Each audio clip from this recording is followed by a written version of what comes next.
as another thing that I was thinking about actually is like I don't like the direction we're going with this horsepower war. Yeah. It's going in a scary Because direction. it's unsustainable and it's taking the fun out because You can't do anything with these cars. Yes. and I'll tell you that there's nobody that I compete with in this industry that is qualified to be tuning.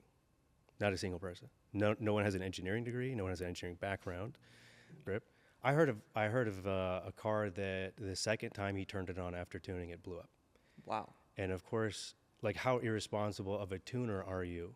What are you doing to do that? Because I don't change anything at idle. It's like money is the root of all evil. And it took me a long time to find purpose again. I really enjoy what I do, but is that why God put me here? Is to make cars faster and shoot flame? Years there.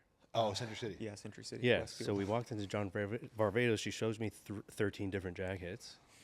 And I was like, I like them all. She's like, well, just get them all. I was like, I can't. What, am I going to just be the jacket guy now? And she's like, you could just wake up and be that guy. I was like, I guess that's what I'm going to do. The jacket guy It worked. is not a bad guy to be. No? No. I'm not gonna lie, What is a bad guy to be? Corvette guy. Corvette guy. Yeah. I'm sorry. Baggy pants guy. That's Cropped in now, hoodie though. kind of guy. 911 guy. Yep. 911 guy is like, Elwood sweatsuit. you made money and you don't know what to do with it. Yeah, exactly. Oh my God, I could kiss you right now. That's literally exactly. People don't know. They get to that level and they go, "This is probably a nice car. 100%. This is it." So seemed like a successful. Yeah, thing. yeah. And Every then- doctor. Yep. I got my first paycheck. Oh my God. My yes. student loans aren't paid off yet. Yep. Porsche Fuck Turbo it. usually. Yep. But Are you just loving this? This Yes, is what you say every time. because finally somebody gets me. Everyone thinks I'm crazy for talking shit. You get what I'm saying. That's I the get it. problem with Porsches. Everyone Yes. makes it's the I think I made it car. So they just fucking, yes. They Well, you buy know it. what it is because Porsche enthusiasts, it's like a cult. Yeah. So the Yeah, guys wait. that are super into it, it's a religion, and then they want to be a part of that religion. badly. And you get a key that looks like the car. People recognize your key just like you recognize my jacket. Now you're in the cool kids club. And you don't have to know shit about cars. Not a thing. You don't have to know the history or about Carrera RS or whatever. All the bullshit Rinsport. that nobody wanted those cars because they were a bunch of shit. back So what in about the day. people that have everything and then come back to the 911 after it all? Yeah, so that does happen. There's a reason like Porsche turbos are the industry standard. It's like the litmus test for performance. Anyone else who's trying to compete with their sports car, they have to race a Turbo S. I just, in the car today while I was getting gas, was looking at like a race between a 765, the 296, and a Porsche Turbo. Nothing beats the Turbo off the line. And it'll do it all day long. No check engine lights, Yep. no errors, no fires. Yeah. Where does it run out of steam though? Does Yeah, it? I mean, it does run out of steam, but top end the aftermarket's here to fix that. Because it would jump. It would jump on a 720, right? But Mhm. then a 720 would Top rip end. by it at some point. because Yeah. once you get top end, horsepower matters. So that thing only have. I mean, I think it still has fucking a lot of Almost horsepower. 700. Yeah, but you have something like 670, Mm-hmm. I think, is what it says. like this would probably beat it top end wise. I imagine. Up there. Which This it'll beat 296 the, versus a Turbo S. Up there. Yes. Once you get up there, Yeah. it'll beat it. which But off the how line- many times are you racing from a dig anyways? That's the problem. You don't. One thing I will say about it is they've really controlled and they've dialed in exactly what they need. Who? Low end, like the Porsche, the Turbo S. Like it's a car that, like in all reality, like for LA, it's the perfect car because you're never gonna go too fast where you're not gonna get walked by anything 140 plus. And there's times, but most of the time you don't. You have the demand right there, right when you're off the line. It gives power right then and there, and it normally hooks. And then on top of that, you have the reliability, comfort, the tech, everything. We literally said this on Friday, so I don't want to harp on it too much again. But the Turbo S is like, it's the perfect daily sports car, Oh, absolutely. but Yeah. that makes it boring. I agree with that wholeheartedly. So I mean, I think there's a future where Super Rich Gavin has like something crazy like an Aventador that's very impractical, Okay. and then a Turbo S for just I need to go to Costco, and this feels like a lot to go to Costco in. Yeah. That's when But you you're grab the young Turbo once. S. Why not just be extra all the time? Yeah. That's what I'm. I mean, I dailied my 4C. I did too. It was 60,000 miles on mine. Yeah, which is wild. I beat you. You beat me by I a had to long do shot. that bullshit tighten every screw in the car thing, and then I got over it. You know the MC20 is built off the same chassis. It makes sense because Yeah. I look at the Also a tub. piece of shit. And you look at like even the grab handle on the door of the MC20 Mhm. is the same little 4C Is grab it? handle thing. Yeah. I didn't notice that. Yeah. I feel like I'm looking at like a final evolution Pokemon thing happening right here. No. you know? Like you're like the base evolution, and that's like the final evolution right here. Like, that's what I'm looking. If you can see my angle right now, like the haircuts, the style, everything. Or Johnny something. V. Do you want Yeah, to make a buddy cop movie together? Yeah, let's do it. You can wait outside, Joe.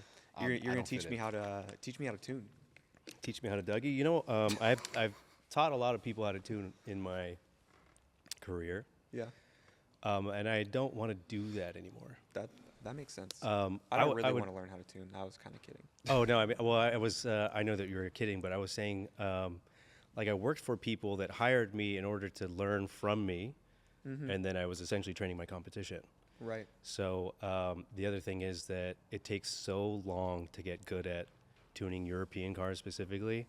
There's so many nuances. Each model needs something different, and like I said off cameras, every week I've seen something I've never seen before. Yeah. And I think if you have the right mindset, you could probably teach yourself. Because I'm self-taught. You can teach yourself anything these days. It's way easier now. Also, like with your ages, the cars that you have, this wasn't possible even 10 years ago. You didn't see this. When I was in high school, there's no kids with Lambos. Sorry. Now it's everywhere. Yeah, and these kids want to tune them. Yeah. Thank One God. thing Not was some old crazy. guy Yeah. who, Yeah. was scared to put different wheels on his car. And Yeah. And I'm here for it. yeah, That's, it helps me out. I watched. got one mod. It's PPF. Yeah, you have to do that. Speaking of, on the 296, half the people are saying clear, half the people are saying matte clear, or matte PPF. Yeah, I'm going matte. The stealth PPF is the move on this car. You think stealth? I think so. Are you gonna do a wheel setup on this car? Have to. I also need suggestions on what kind of wheels look good with purple, because I was thinking like something bronze, or I want it to be wild. So Bronze, that's okay. bronze, If you bronze, want that, then 100% go matte.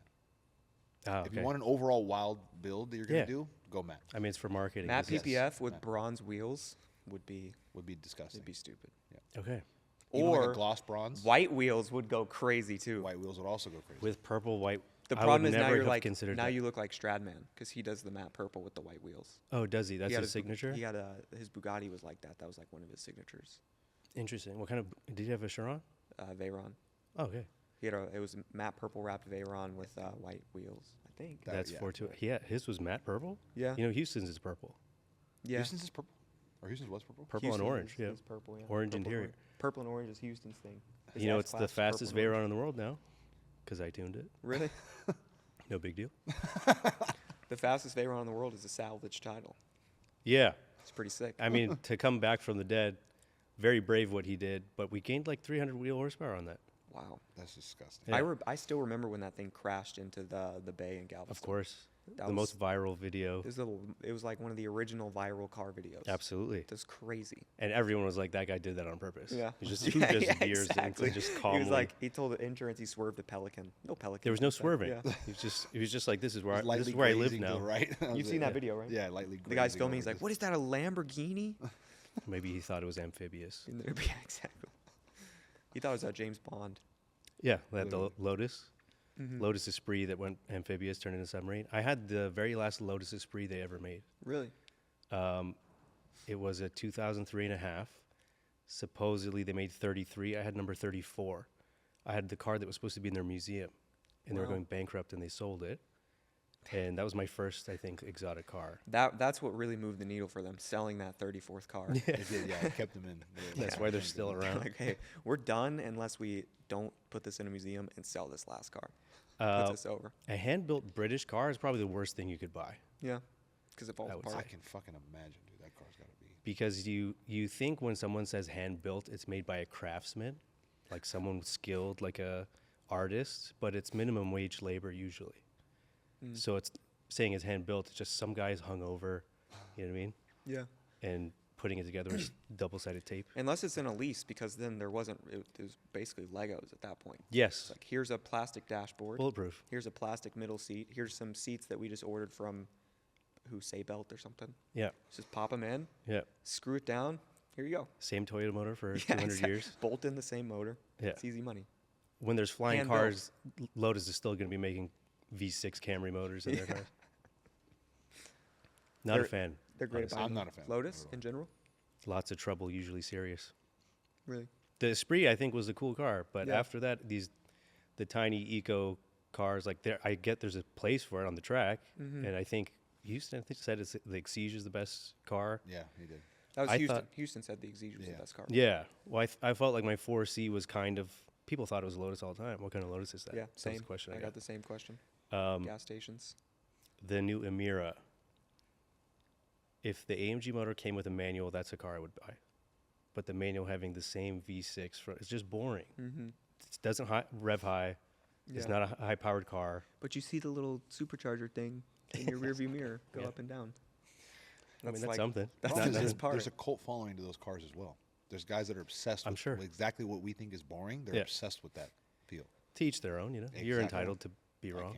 I could never. So, There's just no and someone point. like Houston, because I would say, this is a car that people for a long time could get for 35,000, and when that's what you can get, and you get it, and it's a lot of fun for compared to anything else in that sort of world, of course, that's going to become the best for you, right? And it's like, no, this is the best. I don't need the Lamborghini because this is the best, and then it's just kind of coping mechanism. Very But then much so. Houston, someone with a Gara RS comes on and is like, no, the Exige is the best car. It's ever really created. he's really down to earth, Yeah. surprisingly.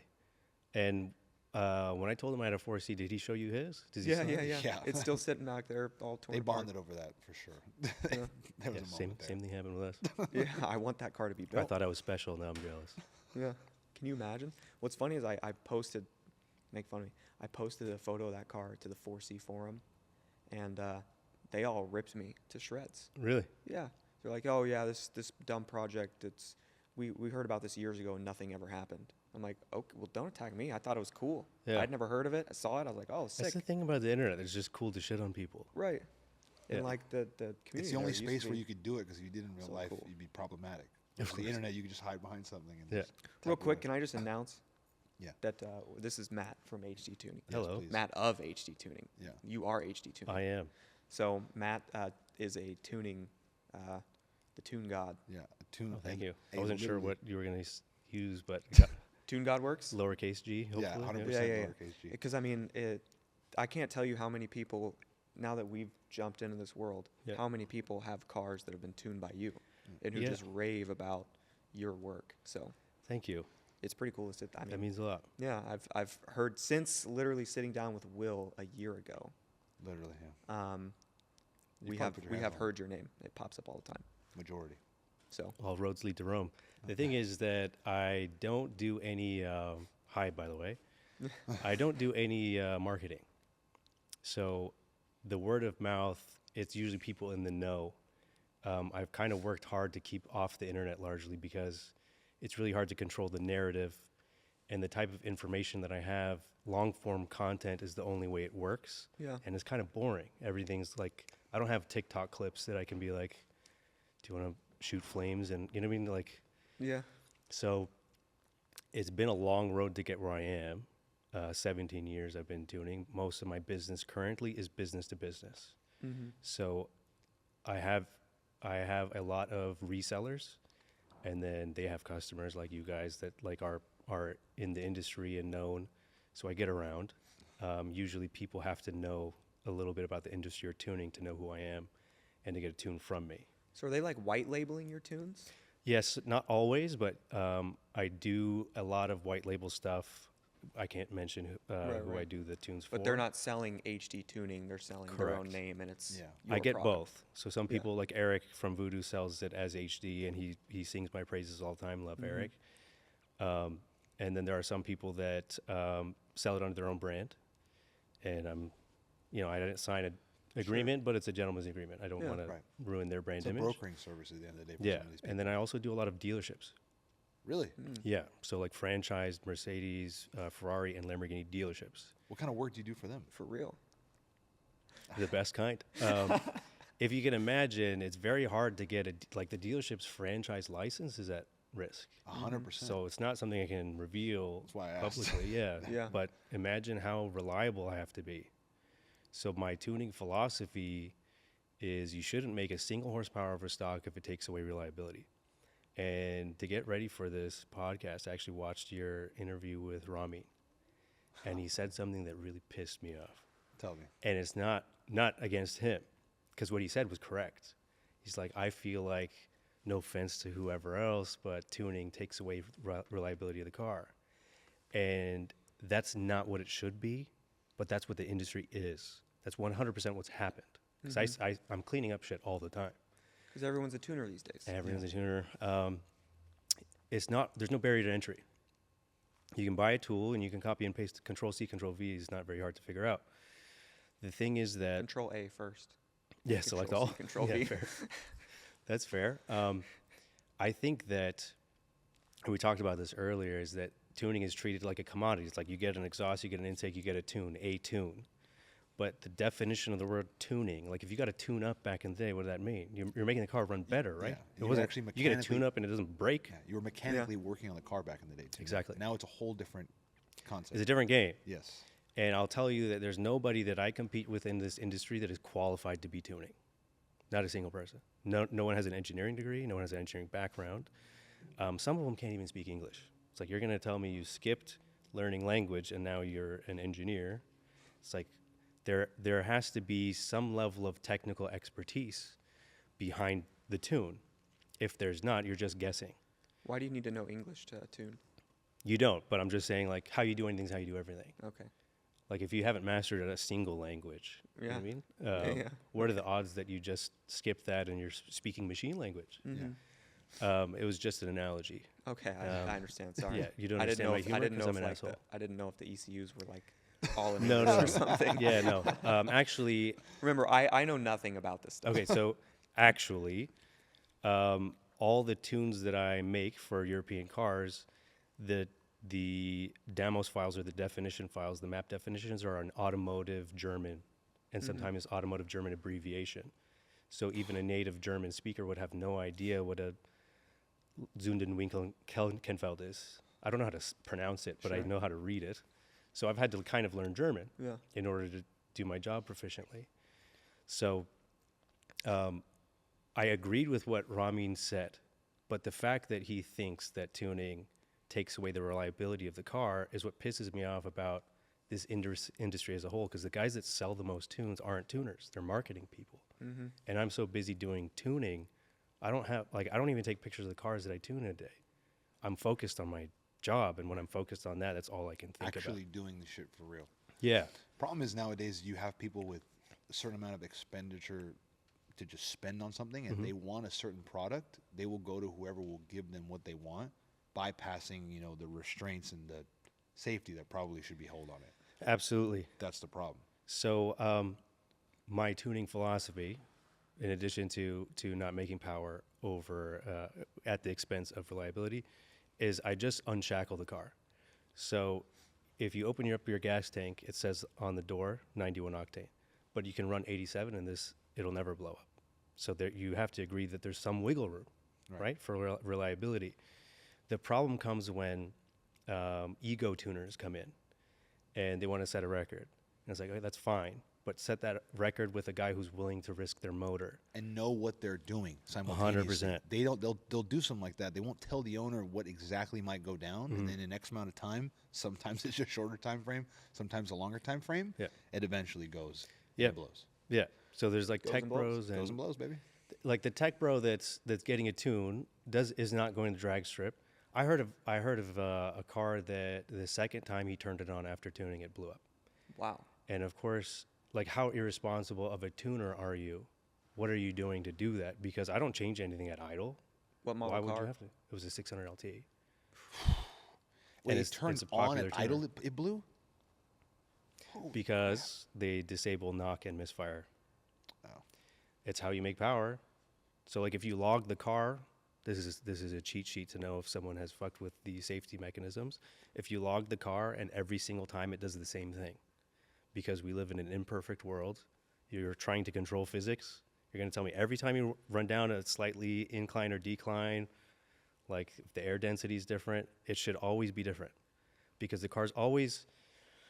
I have so much technical information I want to share, and I've never had to share like this before. So Brain dump. Just get it out. So We want that. Exactly what I want. if In any modern German car or European car, you'll have minimum ignition timing maps, you'll have environmental maps, and you'll have an optimal timing map. So you'll always be somewhere in between these. When we're doing burbles, you're working on minimum ignition timing. When you're full throttle, you're going to be somewhere in between this optimal something like 50 degrees, something you'd never hit with jet fuel even. So the car's always trying to hit this. The only reason it doesn't is torque limits, which is my job to remove or replace, or knock. And then when you disable the car's ability to protect itself, you're looking at this map, and then the car's fast as fuck. You're happy, and then you like shooting flames on deceleration, but when you shoot the flame on acceleration, it comes out the side of the block, and then you need a new motor. And I think tuners are very irresponsible these days, and it's sad to see because I come in to clean up. Recently, I did like a Ferrari V12, naturally aspirated. Guy got a new motor, thankfully under warranty. And then when it couldn't pass smog, I get called, hey, can you see if this car is tuned? Which is also a good thing that currently my Ferrari tunes can't be detected by the dealership. That's amazing. Mm-hmm. But that's only as long as other people aren't fucking up, because McLaren couldn't be detected either. Now, if you go in for an oil change, they know exactly what's going on, because so many irresponsible tuners have blown up motors for McLarens that the company itself has suffered. And now the reputation of that brand has suffered irreparably forever. You know, when McLaren came out, like, build quality was always shit, but the motor was complete from Ricardo, comes shipped in a crate to McLaren. You're going to tell me a racing company doesn't know how to build motors? They weren't blowing up until certain people entered the tuning market, and then they're tuning with their egos. Up arrow, up arrow, up arrow. Feels fast, gets a record, pops second time you start the car. Boom. So I'm worried about that happening to Ferrari, because you're affecting irresponsible tuning companies are affecting the market. They're affecting what like BMW has an adversarial relationship with you now.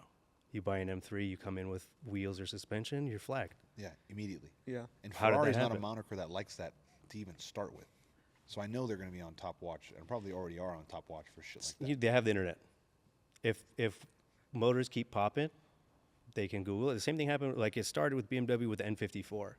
The guys that were tuning Subarus and Evos came in and they're like, let's send it, bro. Then they put it back to stock, take it to dealership, and then they keep replacing motors. And then now, like, they have so many safety features in place.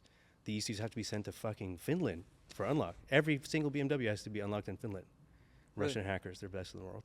Because that's it. There's one group of people that have figured out how to unlock it, and they have the secret. They hold the keys to the kingdom? Currently, yes. Wow. Currently, This is, yes. and I want to ask you this question. I got a million of these things in my head, and they're Let's all hear it. one. Like he says, assume that the two of us and everybody watching doesn't know anything. Yep. So we can start from a base Yep. knowledge So perspective. same as my competition. Continue. Exactly. Yes. Like I'm your top competitor pretty Okay. much. Yeah. What exactly goes into when you say the term unlocking an ECU?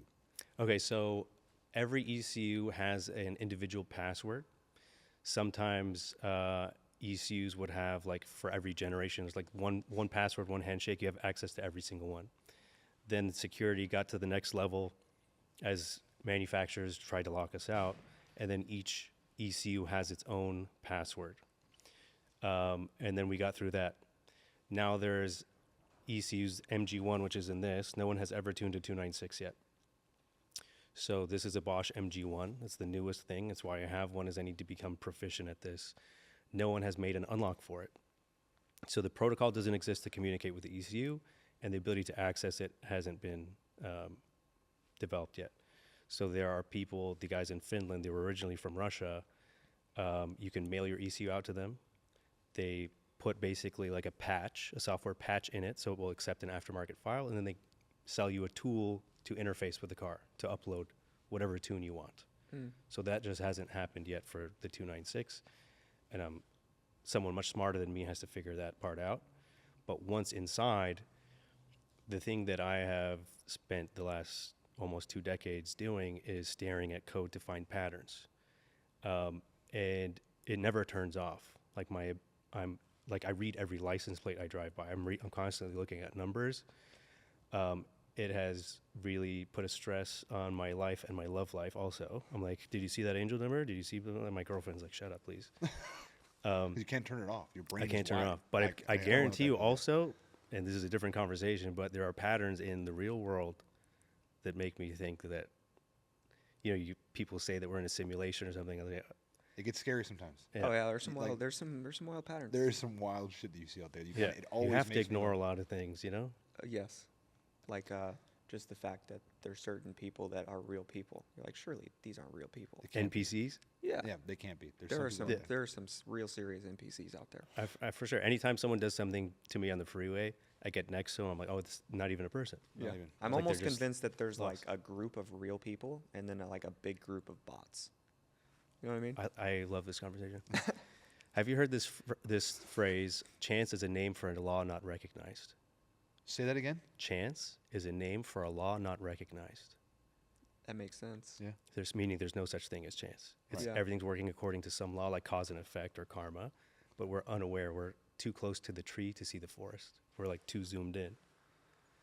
Mm-hmm. It's also Chance is the name of our videographer. I was. It's a couple of things. Yeah, it's pretty wild.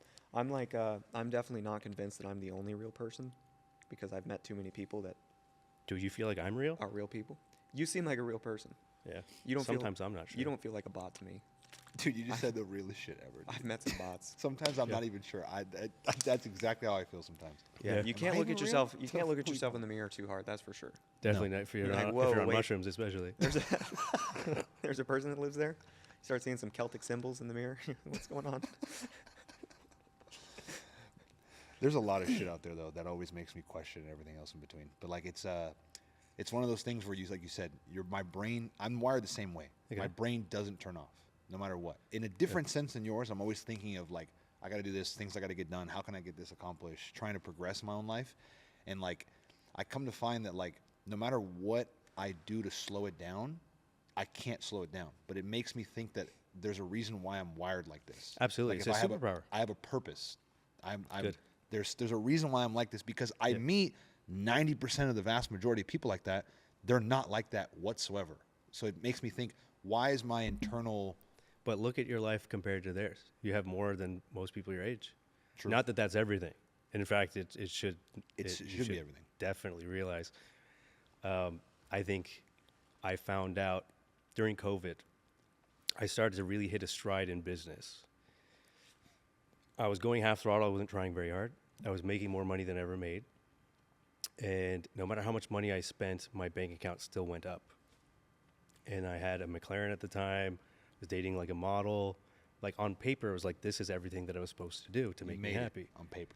Yeah, I went to school. I got my master's. I made everybody else happy. And when I got there, I was like, oh shit, is this it? Because I feel unfulfilled. I was like, if I make 10 times what I make now, I won't be 1% happier in my entire, it's called midlife crisis, but Carl Jung, the psychologist, calls it the dark night of the soul. So that's when you stop going outside for answers and fulfillment and you go inside. And half my business was retail, half of it was B2B. And I went straight to B2B and I let half my business fail. I disappeared, changed my number, moved all this stuff because I needed to find out what direction am I going? Why am I doing this? Is it fulfilling? I was really jacked at the time. I was probably 40 pounds heavier than I am now. So I was getting a lot of external validation. You were on the horse. You were on the horse. I was doing everything I thought I Right. should be doing. Like people would come up to me like, "Hey, no homo, you look good," and I was like, "Probably a little bit of homo, but that's fine, thank Right, you." that's right, yeah, Like, I was I getting encourage all the please. external validation, but something was missing, and I kind of had to reassess: who am I? What do I want out of life? And another thing is, I found out when in addition to these two, I have a Porsche Speedster 356 replica. And I have a Z3M Coupe, John Cena's old car. I don't know how he fit in it either. It's a mystery to me. When I John drive Cena's old the car. yeah, What color is it? it's Laguna Seca blue. Oh, nice. That's nice. That's It nice. has a Laguna Seca blue interior too. So it's like a unique car. It's lowered on HREs. Has personality. It's soul. I could This have is the got a clown shoe, 911. yeah? Clown shoe, yeah. Sick. Could have got a 911 and blended in with everybody else, but It's a cool car. Lagoon Maybe Seca once a week country. someone freaks out Right. if you know what it is. When I drive the 356 Speedster, old men, kids, everybody smiles and says, wow, look at that car. They're happy. Yeah. I drove this for the first time yesterday, and people are looking at me like, hey, fuck you. Yeah. Like people, The envy sets in. I hate that look. So do I. And it happened to people that were like in my inner circle. They want you to do well until you're doing better than them. Crazy. And then it's like, you can see them smile, and then when they turn their face, something else happens, and you're like, wait, I saw that. Like, I thought we were on the same team. Right. And so essentially money sent me to hell. Like, I was like, it turned everything to ash. It was like, I didn't want watches, nice clothes. I didn't want to appear wealthy. I didn't want to be wealthy. It's like money is the root of all evil. And it took me a long time to find purpose again. I really enjoy what I do, but is that why God put me here? Is to make cars faster and shoot flames? It's a hell of a Partially. purpose. Yeah, it was Like, Bringing I- like- other people a lot of enjoyment. Yeah, so like tuning Destin's car in the parking lot, like I could see the happiness on his face, and then talking to you about we're going to tune your car and put more flames in it, like I can see the effect it has on you. You haven't stopped smiling since we talked about it. I'm sure you're excited about it.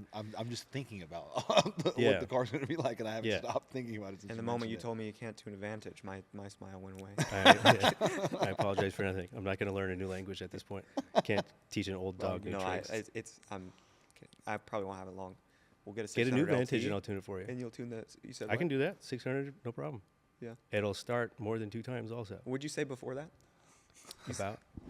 Get in a between. Get a new Vantage. Oh, And get a a new Vantage, yeah. Get a new Vantage. I like the you new can Vantages too. because I it's like all the new Mercedes Vantage. stuff. The New one. Vantage? I can't get into the new one yet. Oh, really? I will. You will. By the time those have depreciated enough for it to be worth it for me to buy, you'll be in it. Absolutely. You'll be in it deep. Yeah. And they depreciate fast, so it won't take long. Right. Yeah. That Fast and hard. We'll get a 600 LT soon, and then maybe 2 years later we'll get the Vantage. That'd be a sick combo. 600 LT in that new Vantage. I think that one would be was cool. up for 95 grand. That would be a fucking. Well, that's, fire that's ass essentially combo. what Eric's doing. He's got a Vantage and a 570. Yeah. And his 570 is Yeah. nasty too. Shout out Eric. I know Shout Eric. out Eric. Eric has been. Eric, I didn't realize how much we agreed. I'm not throwing on any Christian Louboutins, but we got a similar taste in cars, I think. I love, he's a very controversial person Oh yeah. for because sure. people either love him or hate him. we there's had him no on. middle You know ground. that, right? Yeah. I- And I saw his. I like clip. those kind of people though. Those are my kind of people. You have to be willing to stand for something, or you stand Exactly. for nothing, You right? got to be real. You, And you have to he's- be a human being. and You he's have to- right. Don't be the Yes. bot. I had a titanium exhaust on my Modena. I had 2. They popped exactly where he said. Every point of welding was a failure point, and especially if you're doing burbles and flames, it's not gonna work. The more you add. Titanium, and this is me talking shit right now. Okay, Please. So this is me talking about Love to stuff hear that it. I don't know about, 'Kay. which I tend to do a lot. So, Okay. titanium exhaust is exactly what I would equate equally to the way you describe the massive tuning.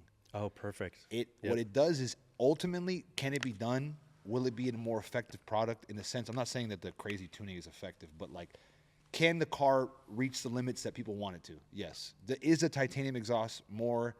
Is it lighter weight? Does it sound exactly how it is? You got a thinner wall, so it sounds a higher pitch. Everything else between, yes. But is it what's best for the car? No. Yeah. The way your style of tuning, the way that Eric builds exhausts, that's the longevity. That's the correct way of doing things.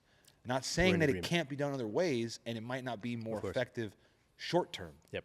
But it's not what's meant There's for a sacrifice that Eric and I aren't willing to make. Exactly. Absolutely. That's the longevity. That's the problem now is when you have a certain amount of demand and you have a certain amount of, my opinion, it's dollar amount that people go, I don't care.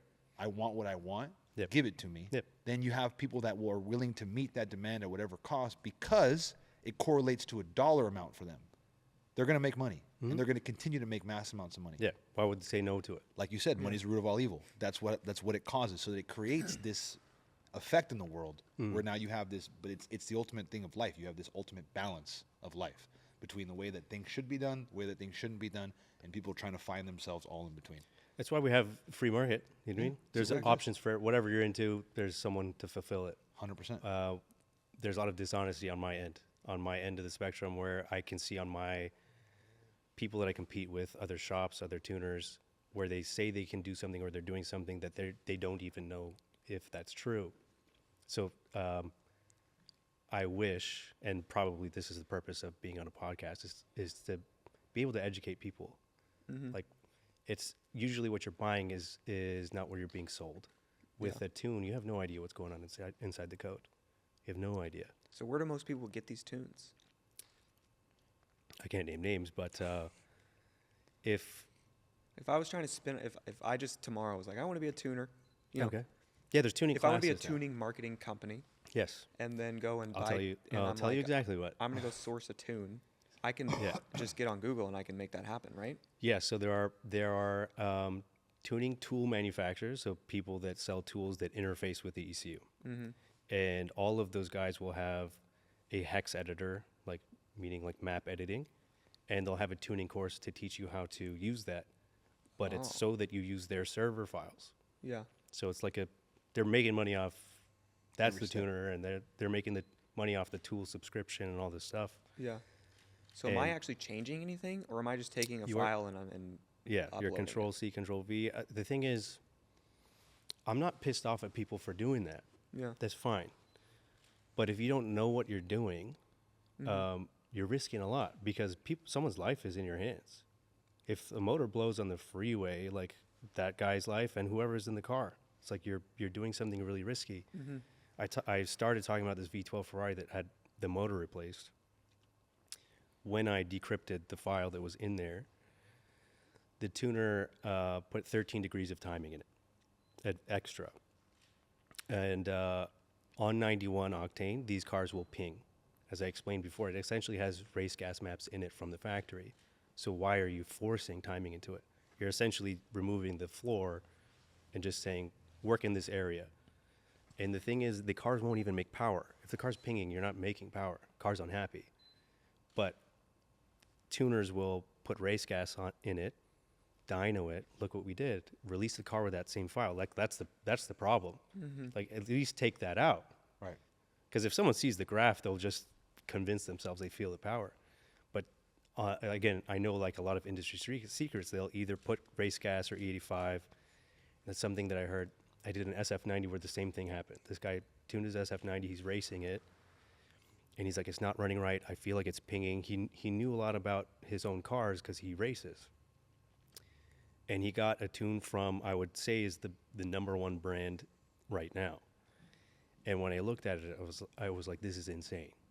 And this is why the McLarens are popping. Fortunately, Ferrari has more safety features from the factory that, you know, if you're adding timing, they're also reducing knock sensitivity so the car will run the timing. And that's why things pop. The car has so many safety features, it should never pop, even with irresponsible tuning. But yeah, that guy had a new motor, it put in the V12, and then it was going to pop again. Like, it feels like it's wrong. When I saw what's in there, it's like the timing was raised, but the torque limits were not. So the car wasn't even able to use the timing. Torque limit is any limit on throttle. It's a modern car will basically calculate how much torque it's making based on fuel flow. So it doesn't care if it's making 0 psi or 27. It will always follow this exact torque curve. So you're doing this dance of art and science to make the car happy with more power without taking away its ability to protect itself. At least I am. yeah, So I have, not to say I'm perfect, I've made mistakes, but I'm a quick learner.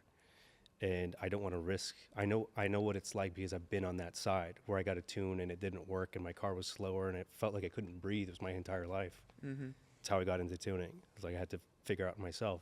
Then I realized that they were just adding timing. And the cars, if they ping on 91, how are you adding timing? It's the exact wrong thing. What does ping on 91 mean? This is Pinging like a is different knock. language. It's pre-detonation. So when the piston is bouncing around like this in the cylinder, and if it does that enough, you get that's when the rod pops out the side. Gotcha. And then someone says, "Oh, the motor's weak," or they have weak rods. It's like, no, you have shitty tuning. That's shitty tuning. That shouldn't happen. Yeah, You know what yeah. I mean? Wasn't designed that way. Was not. So Someone did a little something. you know, And sent that shit in the wrong Kaboom. direction. Yeah, yeah. I don't. Yeah, we push the limits on certain cars, fine. But on the average, everyday, like, people want to know their car is going to start every time. There's a Right. reason Ramin didn't tune his STO. And like the people that I tune are more people like Ramin than people that are drag racing. Yeah. Hi. It's the love of my life. Nice to meet you, miss. Yeah, So- that makes sense. Could hear her coming from a mile away. You said that most of your customers Yep. are like people like Ramin. Yeah. So I do cars that are stock, cars that have bolt-ons, cars that are factory turbo, and they'll go upgraded turbos. One exception is Eric makes a twin turbo kit for Huracans and R8s, and I'll tune those. But it's like a daily drivable stock ECU, repeatable, bulletproof thing. If you're doing injectors, if you're doing E85, if you're doing all this stuff, go somewhere else. Really? Yeah, because it's just a matter of time. Yeah. Say it again. If you're doing E85 and fuel injectors, go somewhere else.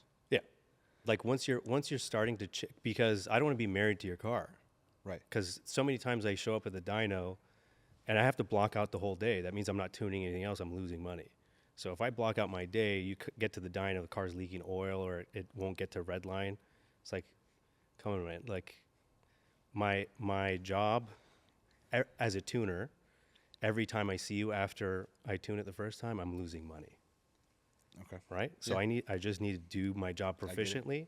So when people want to do E, you'll make power. Yeah, for sure. It does do it. But what they don't think about, even if you change the fuel lines and all this stuff, it's corrosive. It also changes the viscosity of your oil. So now my reputation in my business is dependent on your ability to maintain your car. So the people that I talk to that build motors, when they open up a car that's been running E, they're like, don't ever do it. And so I don't. That was actually one of my questions was going to be. Yeah, that's Yeah. Yeah. that's some great insight. And that was another thing that the customer with the SF90 that his car wasn't running right. When he called his tuner, he's like, "We've done a few files, like this doesn't feel right." They said, "Just put some E85 in it." And Clear it that out. doesn't like tuning shouldn't be. You don't tune the car for some mystical like future pie in the sky scenario that doesn't exist. You tune it for the lowest scenario. Right. So I tune for the lowest. If you have access to 93 sometimes, I'm not giving you a 93 tune. Correct. Still 91 with the ability to add. The car will continuously add timing if it's not knocking. Once I remove the limits, allow the car to do what it does. The guys at Bosch know what they're doing. So we're working in tandem at HD Tuning. Whereas ego tuners are like, no, let me show you how to do it. You disable knock and misfire, and then you'll make all the power in the world. It's like, no shit. For how long? Can I ask? So, when adding like hardware to a car, Yep. upgraded turbos, new exhaust, new whatever, Mhm. air filter, from the bottom to the top. What % of the gains can you get from hardware without software? And does that question make sense? Beautiful question. Yeah. How That's much? a hell of a How question. important is tuning in tandem with hardware? It's got to depend on the hardware too, though. That's a fucking broad question because an exhaust is different than turbos. Okay, so I can, yes, it is different, but I will answer generally, and I can give you specifics as well. But generally speaking, and I can only speak to my expertise, which is European cars, it's different with Japanese and domestic. Mm-hmm. So I talked about these cars have a torque model. Okay, so if you take this car will go into limp mode if you change anything, but let's take a 488. You put turbos on it, you put race gas in it. A 488, you saying like 488. upgraded turbos? Yep, 488. 48 factory turbo car. So you can change all the hardware, dyno it before and after. It will make exactly the same power. Exactly. You could put downpipes on it, etc. I promise you. Now, there's something that Jeremy Clarkson was talking about in one of the, I think it was like the season or two before they quit Top Gear. And he was talking about the new M6 at the time, the F13, the twin turbo. And he said this car makes the same power at elevation and at sea level. So on Mount Everest, it's making the same power at sea level. If you can imagine, it has to run wildly different boost and timing and throttle to achieve that. So the car, again, it doesn't care if boost is 27 or 0. It cares if it's within the standard deviation of the torque limits. there's many torque limits, and some torque limits are like based on engine temp. Some are just, like a general limit. Sometimes they'll sandbag, the manufacturer will sandbag and say at the end of the production run, they'll make a car with more power and pretend they reworked their internals, and it's just software. So the answer to your question, no hardware will gain anything without software. It's why Eric and I our destinies are intertwined. He can't do what he does without me, and vice versa, frankly. These cars wouldn't shoot flames if it wasn't for him, right? Right. So no matter what you do, the computer in the car's job is to normalize it Absolutely. until you It's always regular. Correct. So eliminate that. piggybacks like JB4 and stuff. So initially, when the JB4 came out with the N54, it's the same thing they were doing like with 300ZX. As you're putting a resistor in line, the car's asking for 1 bar and it's seeing half a bar, so it will add half a bar. The computer will just keep the wastegates closed. You can't trick this shit now. It doesn't care. You can't trick. If it sees less boost, it's like, all right, whatever. We'll try more boost. Oh, if we're still low, it's going to add timing or compensate. Yeah. Now, when you don't have a back-end flash and you add one of these piggybacks or put an exhaust, the car is modeling every scenario. It knows what EGT is supposed to be. You just start changing hardware, and the car is seeing something that it shouldn't see. It starts to dump fuel, pull timing, close the throttle, and you'll get misfires. You could cause damage. The map that it goes into is called component protection. So that's when it dumps fuel, and then you dumps so much fuel that you'll misfire. You can't even floor through that. And what my competitors do is they take that map and they modify it. So, it's hitting this thing and it's misfiring. Let's modify the component protection. Rather than change the things in the tune that they're causing to cause the fuck up, they're preventing the car from protecting itself. And if you do things conservatively elsewhere, you should be okay. Yeah. But they never tend There's to do a those lot of things redundancy. convert- Yeah, I mean- it's always cracked out 100% of the time. Keep talking when the camera's turned on. That's all good. Can I get into my questions? Yeah. All right. Because I have a good amount of lists of them, so I want to see. All right.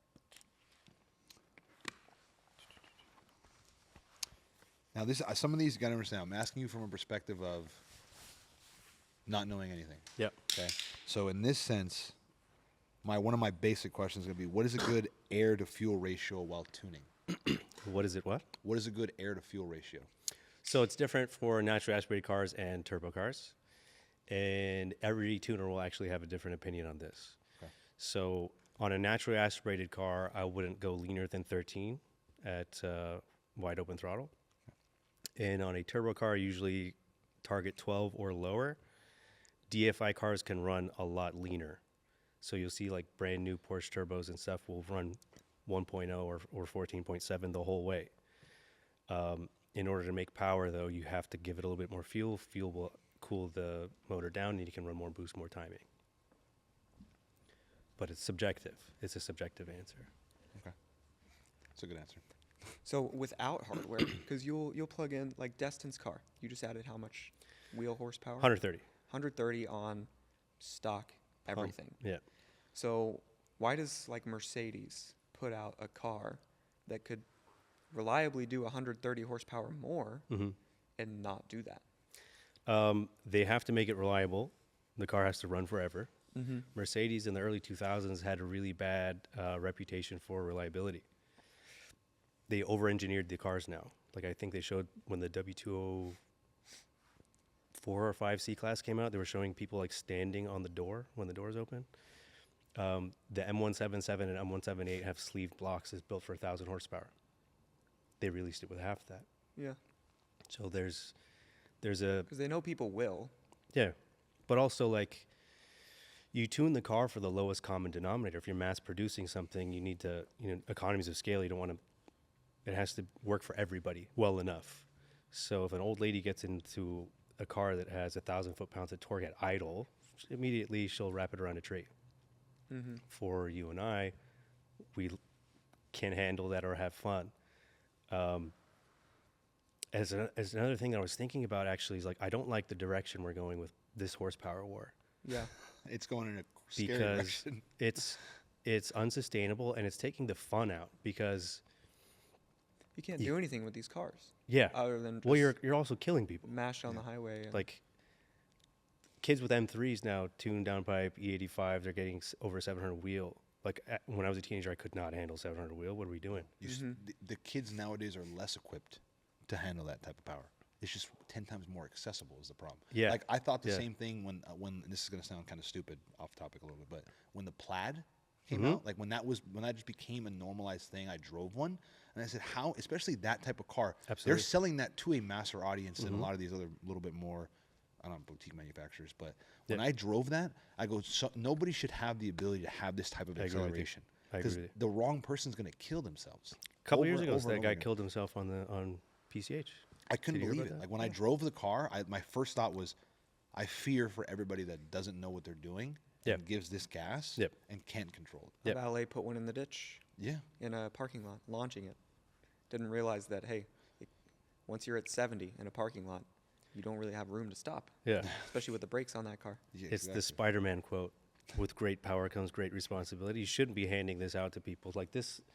I think this is slow, but yesterday was the first time I bought it from the dealership home yesterday, and on a turn, I was just going a little bit quicker than normal, and it got sideways, and then I'm like facing a car. It really, Yeah, the tires were cold, but I was Okay. like my girlfriend was in the car, and she's like, "Okay, did you do that on purpose?" I'm like, "No," and she's like, "Don't flirt with me in the car now." And now like her confidence is affected. You know what I mean? Right. The car shouldn't do that. No, 100% So like shouldn't. I have way more fun driving the Modena. You can drive it to the limits. It's engaging. These two cars, the dichotomy between the two, there's 20 years between them, technology-wise. Everything's on the steering wheel here. You know what I mean? I'm constantly on accident pressing the cruise control button. right. I like old manual. Like, give me the control. Yeah, got a gated Stop putting manual in this computers in thing. everything. Yeah, gated manuals how it should be. Underrated, by the way. This is one of my current like opinions that I think is controversial, but I think we might agree the same thing. Uh-huh.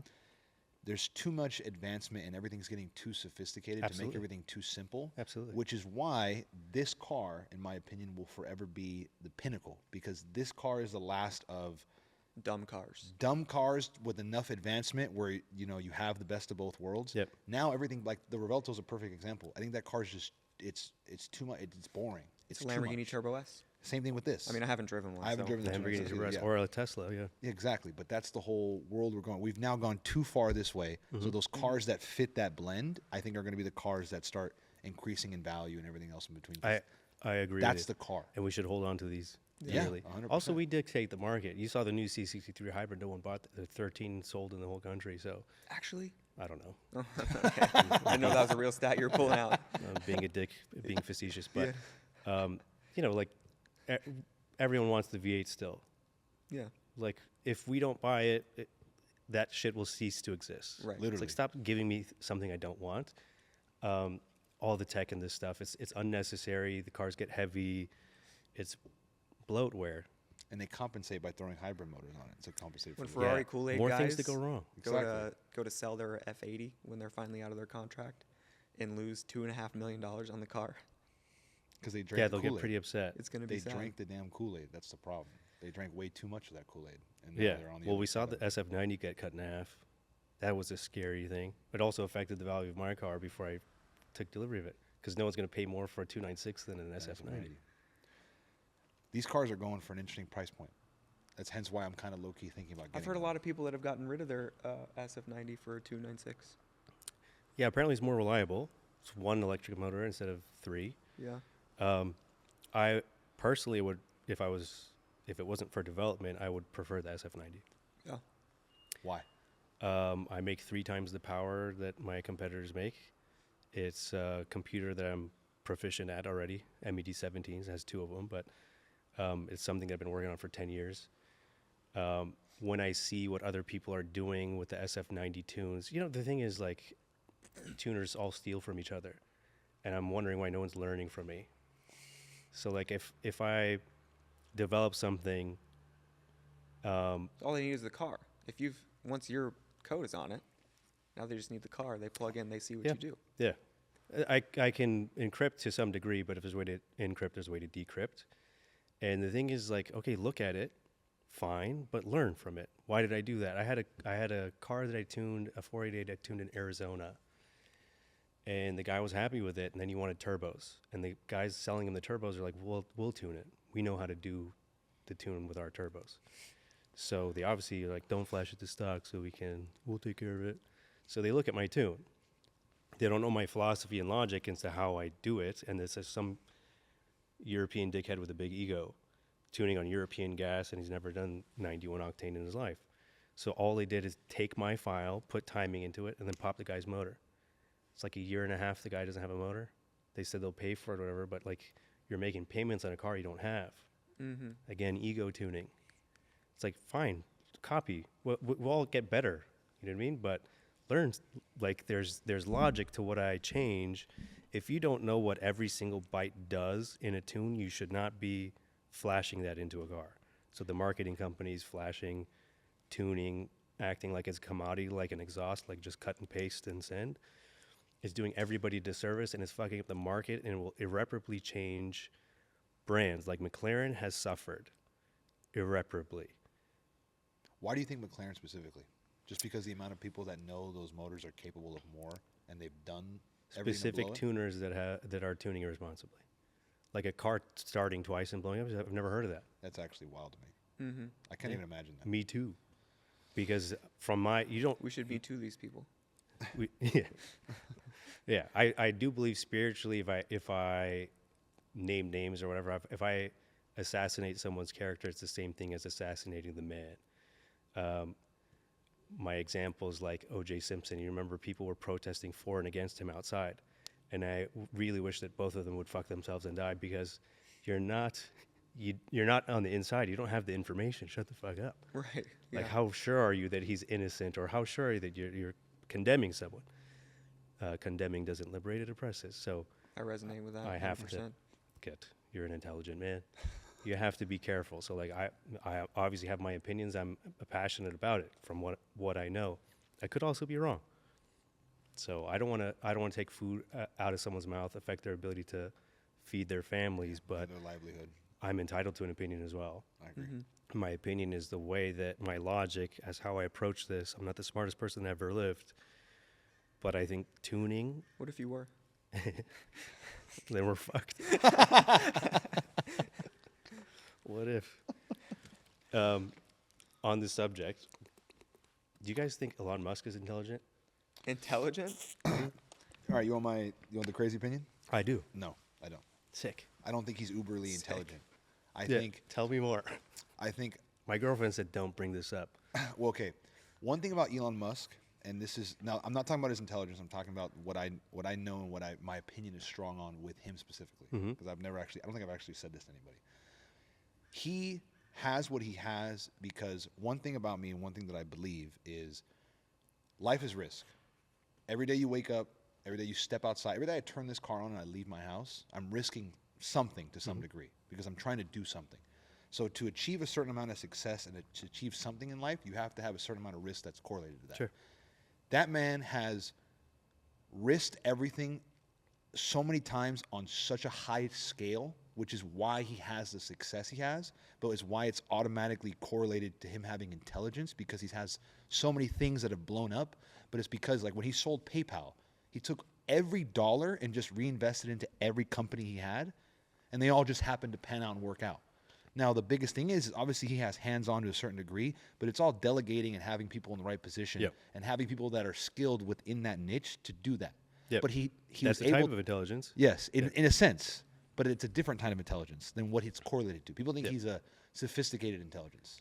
He's in a way, a risk adverse and a delegation intelligence, which is a whole different way of Absolutely. thinking. Yep. So I get what you're saying, because I think that has been a misconception with, I think You get everybody what that's he's saying. successful. Yeah. He hasn't said anything yet. He asked you. Yeah, I was hinting at it. Yeah. No, he was hinting at it. He said, like, he knows exactly. I know exactly why he asked that question, because Yeah. again, it's everybody that has success, especially when it comes to tech, is automatically an assumption of intelligence. Yep. Which it's not. Yep. Because you're talking about shit that not average person understands. Sure. Like, I actually got the opportunity to go to the Austin Tesla factory Okay. before they started like going crazy with the Cybertruck production. I saw the beginning of it. I saw what they were doing, Yeah. and I said, just everyone can talk shit about Tesla and everything in between, but when I saw what was happening from an engineering perspective, it was amazing. But I know that it's not directly him. Yep. It's the people that he has in place. Sure. But again, you have to be a certain type of person to be able to get to that point and to be able to put those people in that position, Yep. which requires intelligence, Sure. but a different kind of intelligence. He's a visionary Yes, exactly. Yeah. Visionary that is adheres to risk. and a great entrepreneur. Yep. But I get you 100%. Probably not an engineer though. No. No, To a not an certain engineer. degree. Not saying he doesn't know something, but not to what everybody automatically accredits the success that X, Y, and Z company has had because of his knowledge. Do you want to share your opinion on the topic? I mean, we're in agreement there. Yeah. I think that I study psychology. Not to say, again, I'm not qualified, I'm not an expert or anything, but when someone is projecting, like he wants to be seen as intelligent. So they say there's this phrase, the brighter the light, the darker the shadow. I saw a meme yesterday that his mom said, I don't want him to be known as a wealthy person that's like derogatory. He should be known as the smartest man in the world. I'm like, oh, fuck me. Like, imagine having that mom. So he wants to appear. But he's tweeting 200 times a day. He's the number one Diablo. How much of what you're telling me am I supposed to believe? Do you know how much time you have to spend on the internet to be the number one Diablo 4 Yeah, that player? is crazy. A disgusting amount of time. When I learned that Yeah. for the first time, it's like, where does he have the time to do this? Yeah. It's not possible. It's like you're freezing time and then doing that shit and then running one company for 24 hours Maybe, and he is, another. and maybe, another. maybe he has a time freezing machine. Yeah. Or I think Harry Potter did something like this where they froze time. He's hacked into the Matrix. He just hacked himself into That might be being that the might top. be the case. I don't doubt that there's shit that he knows that all three of us don't. And Sure. there's a way of doing things that I Yeah. imagine so. But it's just, what I think it is just a certain amount of aspect. It's the same thing that correlates to everybody that has success to a certain degree. It's just full tilt at doing whatever you're doing. It's just depending on the Absolutely, way yeah. he's spending his time and the way he's doing shit. But again, then he just has the pieces to create whatever narrative he wants. He can do whatever he wants. He can create whatever narrative he wants. Yes. He's got the platform. But he's he's insecure about it. Exactly. Still to have so much on the surface, but he obviously feels like he has so little because he cannot take criticism or challenge. Yeah, It's a red flag. That's all I'm saying. very defensive. Yeah, I don't know him personally though, so I also love that erase question. everything I said. Neither do I. I love that question. What's what car have you worked on that you feel like with stock internals has the most potential for power through tuning I from suppose your the experience? California T would be the bargain. Really? Because it's a 488 motor that's detuned. So there's just a lot of headroom. You have to tell your parents you're gay, but it's hard to get 200 horsepower out of a stock car. That being said, 200 horsepower. That's what you can get out the of that car. first 488 I dyno tuned got 200 wheel. The First first 488? 488 that you tuned. So the California, you get what? I've never dynoed one, so it's 300? conjecture. Did you I'm not just tune sure. Miguel's? Yeah, I retuned Miguel's Retuned to Miguel's? shoot flames, yeah. Okay. Just curious. Everyone who's coming out with flames, at least Yeah. in OC, is for me. I figured. Yeah. As long as the car's not blowing up, it's me. I figured. It looks like I drove his. I did the work when he got in that whole shooting thing. Yeah. I'm the one that did the work on to repair the car. Oh, okay. So when I drove it, I was like, it's not bad, but it's just I don't know. The car's missing a little something. Some zhuzh. Yeah, some juice. Yeah, we get. Yeah. And now he's got juice. He's got a lot You of gave it to him. He's got a lot of juice. A lot of juice. handfuls of juice. Yeah. So the California T, you could get a ton of power out of. Yeah. The Well, 48, you get anything with 200. turbos. Yeah. General speaking, if you have a 2-cylinder single turbo car, a tune will get you 50 horsepower, or about 70 torque. If you have a V6 turbo, you're looking at 70 to 100 horsepower, and a V8 100 plus. You're making me want to get another 4C. Can I ask you a Have selfish you tune it question? for me? I have an extra ECU for you. I'll clone your factory ECU. You can leak that, and then I'll give you one that's saucy. How about that? Can I ask you a selfish question? Selfish, yeah. Yeah. When I get another 720, Yeah. what can we do to that car? Stroke me a little bit right now. Go fast, shoot flames. Can we actually? Anything mid-engine, rear-engine, I'll do flame tunes. When people like C63s ask me for it, I say no. It's got to go too far? 20-foot long exhaust, absolutely. Like, Yeah, that's I have to do maddening. something dangerous to achieve that. It's maddening. So some people are willing to do it. I'm not. What exactly are we going to gain numbers wise on that car? At least 100 wheel. At least 100 wheel? Holy crap. On just a base. What's wrong with this camera? This thing is fucking turning off or what? Whatever. Sorry, everybody listening to this. Our video production right now is not the scale as we normally are. But because I'm not going to lie, that car. Okay. So just talk a little bit about myself so you can familiarize yourself with me. I bought a base C8 when I was 23, 24. Okay. And that Great car for that age. right? That car. So the timing of me growing up and becoming who I am now, and the timing of Corvette making the switch to mid-engine, just seemed like the world around me didn't matter. I said, they're doing this shit for me. Okay. I was like, the timing is perfect. I Which said, is true. Exactly. So, I could talk about that too. So I got that car, and that kind of put me in the echelon of like, okay, I'm at this level of car now. Shortly after that, we started this. I got a lot more comfortable doing a lot of things that I was doing. Okay. So I was able to get a 458, drove that car, loved that car. To this day, probably one of the best cars I've ever had. Would get another one, 15 Spider. You got to hold it. Yeah, I kind of want another one. But then shortly after that, I got the new Z06 because my old man's Corvette fanatic, so I kind of got it for him in that sense, Okay. so he can have It's it. like part of your pedigree. Exactly. So let him have that, mostly drive. I was still driving the 458. And then I got rid of the 458 and I got a 720. Okay. And then that's when everything broke for me because the 720 is like a cheat code for what it is. I mean, But I never got the chance to touch it because I drove it a lot and I only had it for like 5 months, 6 months, and then I got this. it's more power than most people should have. Once I tune it, it's even crazier.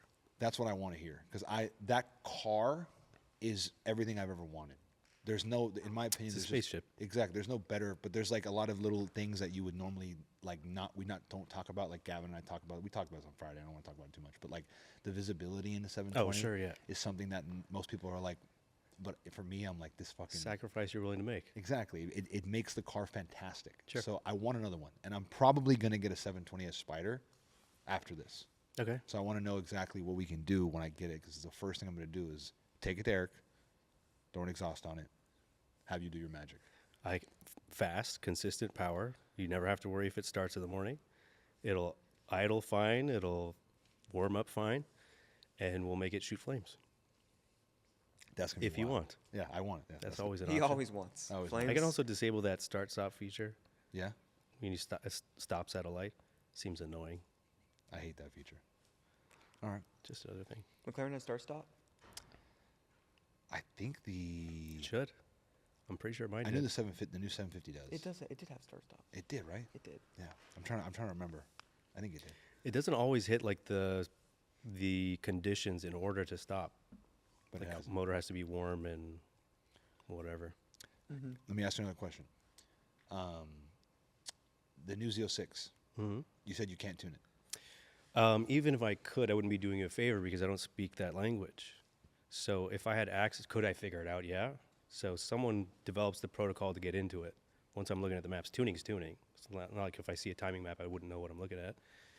But I don't know the logic behind JDM and domestic car tuning is completely different. So like the tools will have a drop-down menu with all of your maps for timing there, all of your maps for fuel there. Is very neat. But I don't know if me changing those will get the desired result. Okay. Whereas when I'm tuning European car, I'm looking at raw hex. I'm looking at literally the Matrix. You watch the Matrix, then he's like, "Oh, Neo's fighting Morpheus." You're like, how do you see that? I see that. So I would try to do my version of tuning in a Z06, and I wouldn't know what I'm looking at. Like even the format's different. I'm looking at 8 and 16-bit code, and they code in 32-bit. So like even the maps, like my laptop screen isn't large enough for me to see the width of the map. Okay. I just know that from trying before. I tried to tune a Raptor. And also the tools that I have don't do domestic cars usually. They say they do, but the tools are made in like little countries in Europe. How many Raptors are in Belgium? Not many. None. And these are the same people that make those tuning files. So they make tuning files like they tune it like they would in a European car, or like 1 liter turbo bullshit car, and then people here are programming them into street cars on California pump. It doesn't go well. So someone told me that told us that the Huracan, when dynoed, shows a very low amount of power. I love this. Continue. How Oh, much like it- the stock power you're saying? Yeah, the stock power. It's underwhelming. What is the stock power? Not Wheel enough. that you've Obviously, seen depends on on. California gas Yes. on the dyno here.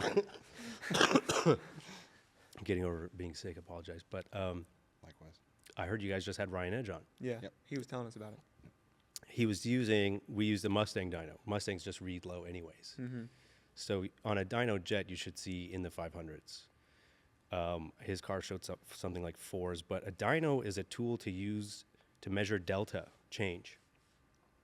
Not to say this car makes this much power, because most dynos, especially the accurate ones, are going to give you a number that makes you cry.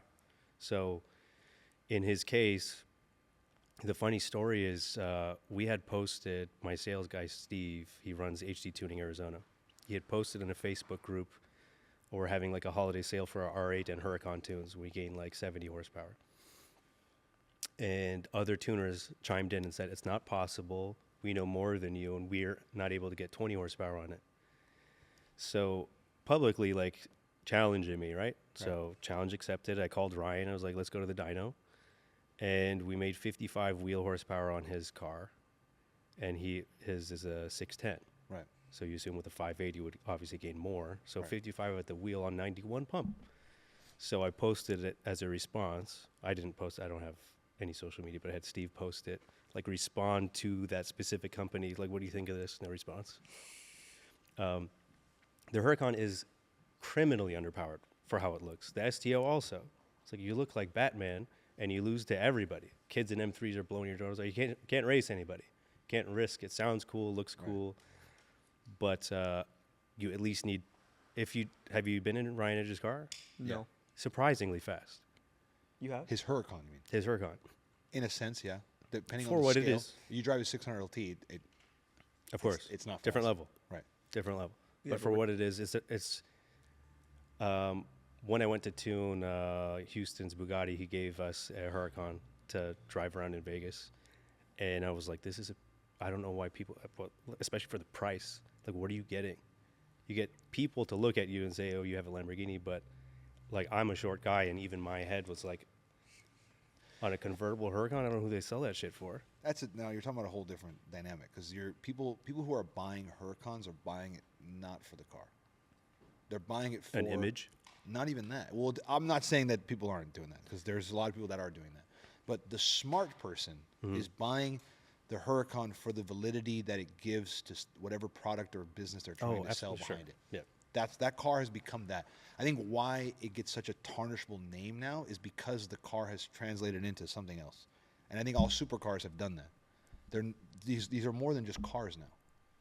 Completely. And It's I'm not also even, all relative. Yeah. The thing about Huracan is most people's first supercar or for a lot of people. Entry level thing. And Kind of like the next level after 911 is you get a Huracan. a lot of Huracan owners, I would say, are not car people. They bought the Okay, yeah, car sure. because they have the money to, and it's cool. I made it. Right. Yeah. And it's kind of like when I told you earlier, the XKR was the first fast car I drove, and you were like, it was fast? So, well, I was 17, Sure. 18, Yeah. and it was the first fast car I had really been in or driven. Sure. So it was fast. If I got hopped in it today and floored it, I'd probably be like, this is slow. But to my 18-year-old self at the time in 2000, whatever, it was I fast. wish we could go back or you could reset that butt dyno, because now driving this, I was like, this is nothing to me. Right. it's fucked. I take It's someone in destroyed the my KOA. my Aston Martin and that's not a car person, that has no experience with fast cars, and I floor it, and they're like, "Oh my gosh," and I'm like, "This car is slow. It's I want fun. I want that feeling of I my love it. I enjoy stomach it, drop. but it is slow. But for other people, it's all relative. So like a Huracan for a lot of people is the fastest car they've ever been in, ever driven, and it's fast. But then you get all these other people in our world that have driven McLarens and driven everything else, and all of a sudden the Huracan is slow, and they go, Yep. "How do you call it slow?" Well, because I've been in things that do Real ungodly cars. speeds Sure, yeah. immediately. Yeah. So Cheat code cars. Literal Exactly. cheat code cars. You drive a 720, everything's ruined forever. Absolutely. Yeah. Until there, I mean, I'm sure there's something faster, but everything under a 720 is ruined forever. Yeah. It's also and it's a different kind of speed. The way that the way Yes. that it is, it's a different kind of speed. Because there's things that are fast, and especially like that. One of the craziest cars I ever driven was and this is me talking more shit about Corvette, is the C601, and it's not because that car is insanely fast. The reason why that car was fantastic to drive was because that car at 120, when you're going from third to fourth, it's still pulling you. You're still getting pulled at that speed because of the way the motor is, the way they have it. That car is insane. But the 720 is the same in a different sense. That 60 to 120 in a 720, I don't think you'd be beat. At least for me. Koenigsegg. Koenigsegg, yeah. And even if it beats it, like your perception of it was, can you even perceive that? Can't. The Koenigsegg 160 to 200 is pretty crazy too. I'm sure. Hey, dude, what did that feel like? You haven't Like you a haven't 720. Have you talked about that a lot? Think about how a 720 felt from 80 to 130. That's how that felt, except instead of hitting 130, you're hitting 200. It's just, you're going 160. It feels like normal life. You're just like cruising at 160, feeling normal, and all of a sudden you're like, oh, 200. I have never had that experience in my life prior to that. We were out in Vegas having a good time with Houston, driving, and he was in the passenger seat of the GRS, and I'm in this ripping, and I'm doing like 180 maybe, 186. The velocity at which they passed me at that speed, my brain couldn't comprehend it. And the top was off. Oh, no kidding. Yes. So What does that sound like? I'm Wind driving 186, and it's exactly how you going 80 when a car does like 130, 140 past you. Yeah, was what like they you're standing did still. me at 186, and then him Wow. at whatever. Did you see what you guys topped out at? Were you like peeking over to the thing? You could say it. I want to know. You can I've say got it. permission. You can say it. Yeah, it's fine. 201. Okay. It was So I'll just remember. I think it was just absolutely it's one seeing it bucket just list go, item checked off. "Pew!" Yeah. Absolutely scary. Seeing the two is Go nice. 200. Yeah. Next bucket list item is drive 200, but Honestly, you have to do it to Don't. get out of your system, but I don't recommend Don't it. recommend Yeah, it. yeah. Don't recommend it. It's no one send this clip to Geico. you see you see it one time, and then it Gonna get changes dropped. your perception on Right. everything. That's what I need. Because So, it's weird because once you cross it, it's like there's a split second where time ceases to exist, and you just kind of realize in that moment you can feel every single thing that the car is giving you. You feel it at once. Oh, for and sure. you look at it, and it almost makes it like you've left the space-time continuum for like fucking half a second. I did it in the I 720. want that so bad. So and I'm a crackhead. the 720 at that speed felt like 130, 120 at that speed. Well, that was like the Agera. I didn't even realize that's how fast we were going, and Houston started pointing at the speedometer because I was just like, whoa. Yeah, holding on. I would have never guessed 200. Wow. I probably would have guessed like maybe 180. 180 would have made sense to me. But then I looked over and was like, oh, You want to know what's crazy? here we are. Is What? that car still had so much left in the tank? 87 miles per hour it still, had, left in it the still had so much left in the tank. Right. But each 10 that's hard to get. Hell yeah. Like you With the feel it top in your off. body. With the top off. With the No, top. that's crazy. The It's sound we after a little bit we pulled over and put the top on because it was cold. This car sounds a lot crazier with the top on because there's not a lot of sound insulation yeah. and it echoes a lot in the cabin. With the top on, with the top off, I mean you can hear it obviously, but it's not as loud. Interesting. How about I'm a random kid. I'm trying to go get a get some of the tune for my questions car, whatever. What advice would you give to people in navigating? How are they finding someone that's reputable, that can be trusted, that's giving them a good tune? Are you the only one out there that's doing it right? I mean, if I say yes, I sound like an asshole, but But kind of, yes. Talk your shit, man. well, I don't want. I don't want to talk We've shit. seen your work. We've Yeah. driven cars that you've tuned, so like we can vouch for your work at I the have. least. I My appreciate car that. is your work, Yeah. and it's incredible. There's a reason everyone out here that we know who's big in the space Yeah.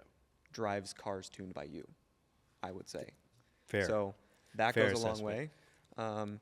Okay, so maybe you don't have to answer that second Well, part, but just like going about Yeah. getting a tune and how can someone figure out that I'm getting this from a reputable person that knows what they're doing? So I suppose it's a good time to say how I got into tuning because I experienced having to go from that side. Yeah. Don't believe the hype. So when I was 21, I bought an E39 M5, the V8 S62 motor. I think it was the best M5 they've ever made. And it was the first time I was making money.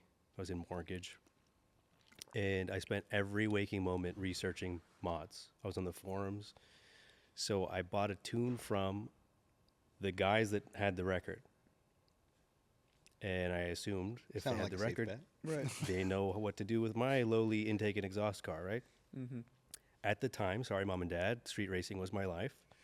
Every time I stopped, I was either drifting or launching or racing someone. I was getting a lot of tickets and getting pulled over and stuff. I had to get it out of my system. So I was racing all the time. I get my ECU out. It's the first like modification I ever did to my own car, like unscrewing. And it was actually really hard to get the thing out, cut my hands up, send it out, get it back. I'm like foaming at the mouth. I'm so excited. Mm-hmm. And I go drive the car and I'm like, I swear it's slower, right? And I email the company. I can't see what's happening in this magic box. I had no fucking idea. Yeah. I emailed the company like, nope, like they're basically gaslighting me. It was like an abusive relationship. And as usual, I couldn't get out of it. So It's faster. It's faster. yeah, I promise. trust me. Yeah. Trust me, bro. So eventually I tested my top speed limit. It was still there. So I got to 155 and it stopped. And it was like, hey, so you said you tuned it. I hit 165 before. Now it's even slower. So what did you do? I'm sorry, Looney blah, blah, Tunes. blah, something else. Like I had a lightweight flywheel, so I wanted my idle bumped and some other stuff. So I sent it back again at my cost. So now I paid more than retail. And then when I got back, the features were there. Top speed was removed. Idle was bumped. But the car was slower. I was street racing and then losing to people I was beating. And it was like my entire life was affected. Like that was everything to me. So weirdly, I had no plans to get into tuning. It's like just somehow all the wrong things happened, so the right thing happened. I found out why the car was slower is because they added timing. And I'm on 91, and the car was pinging or knocking on pump gas. So that's what most tuners are doing is they just take the timing map, add 5 or 6% or 3 degrees or something. And if the car's already pulling max timing, it's still going to be pulling max timing, but it's constantly going to be fighting itself. So that's what I was feeling. It's like I couldn't breathe. It's like you're going uphill or something. So if you want something done right, you have to do it yourself. At the time, the E39 M5, people claimed 8 horsepower gains, which is in the standard deviation of a dyno error. So nothing. When I tuned my car, I got 30 wheel horsepower. And I became so proficient and famous for it that now, like 16, 17 years later, I still do them every month. I haven't advertised. I don't post on forums. People still remember me from those days. Send you those cars. Yeah, so, but I had to go through the process of these guys are the best because they spent the most money on marketing. But the guys that are spending money marketing are not spending time tuning. So they were copying and pasting someone else's shit. Jim Conforti, who's not even in the industry anymore. Where did you learn the base set of knowledge to even begin to start tuning the car? So I thought about how to answer this because I have a long story that might be boring. It involves spending Christmas Day in a cemetery in Australia. Tell us a story. Yeah, that's You can cut this It's quite the as book. short as you want, or Well, keep the whole thing we in. cut nothing. This is Joe Rogan for cars. Yes. Okay, Exactly. I'll tell you the whole thing. So I told you I had an M5. I got the company that tuned it doesn't exist anymore, so I'll name drop them. Discovery Automotive. You can Google them, and there's a bunch of the guy like crashed someone's Ford GT into a tree, but the top of a tree, so the car was like in the sky, pretty cool.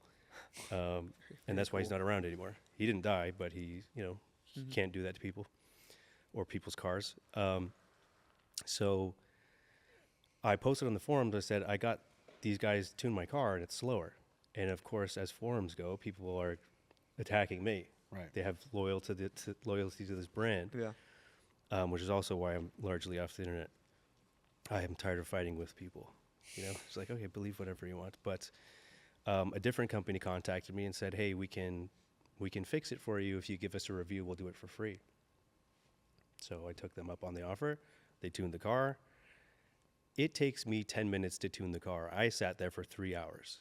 So they were just having pizza and speaking Australian to each other, and which is a version of English, but it's not quite English. It's not English. Yeah, he's a fuckwit, mate. Yeah, She'll be yeah. right. Good eye, mate. Yeah. Those people aren't even real, but I'm not gonna. We'll take care of your car for you. Yeah. You sit over there. We're gonna order some pizza. You like pepperoni? Need some pineapple on it? This feels like home. So tuned the car. Then I did more mods. I went catless. And then when it came time to smog the car, couldn't pass. I went back to that company and said, hey, can you put my stock file back on? I need to pass smog. And they said, we don't have it. And I'm like, so what do I do? Like, I can't even sell the car. What do you mean? And then they're like, oh, maybe you can go to this place, flash it to stock, and then they tried to upsell me on a dyno tune. At this point, my hands are tied. So I was like, okay, whatever, let's do it. So I get the car flashed to stock, I smog it, take it back to get tuned. I drop it off on a Monday. By Friday, I'm like, I thought this is like a day thing, maybe 2 days. Like, why Friday I'm not hearing anything? So I call him like, hey, my name is Matt. You guys have my M5. You're supposed to tune it. The owner of the company is like, oh, I'm glad you called. I'm driving your car right now. And I was like, you're what? Why are you driving my car? He's like, I'm going to sue you. You have a ghost tune. You blah, blah, blah. He starts even using terms I don't understand. I'm like, hold on. You guys offered me a tune for free in exchange for a review. He's like, oh, I'm so sorry. Our tuner is stealing, doing jobs on the side. I thought you were one of those jobs because there's no record of you in our CRM system. So he apologizes. 2 hours later, he offers me a job to take over managing that company and becoming a tuner. So that company was started in Australia. I'm not going to name drop them, just because. But the owner of the company was a marketing guy, not a tuner. And then it turns out their tuner is also, he's better at turning Sudafed into injectable medicine than, I'll let you put that together, than tuning. Yeah, I've seen Breaking Bad. Yeah. So it was basically like, Walter White.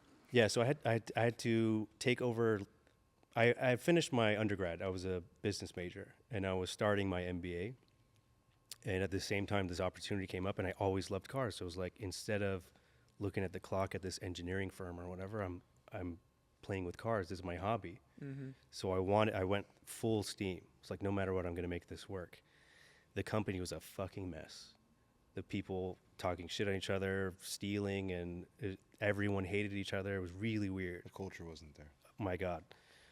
But it was trial by fire. So like, if I survived this, like, all good, which obviously I did. But the manager was retiring and going to Australia, and the tuner was, he's tuning for competitors, and they tried to train me in secret. So over Christmas break, they sent me to Australia to learn from their master tuner. And this guy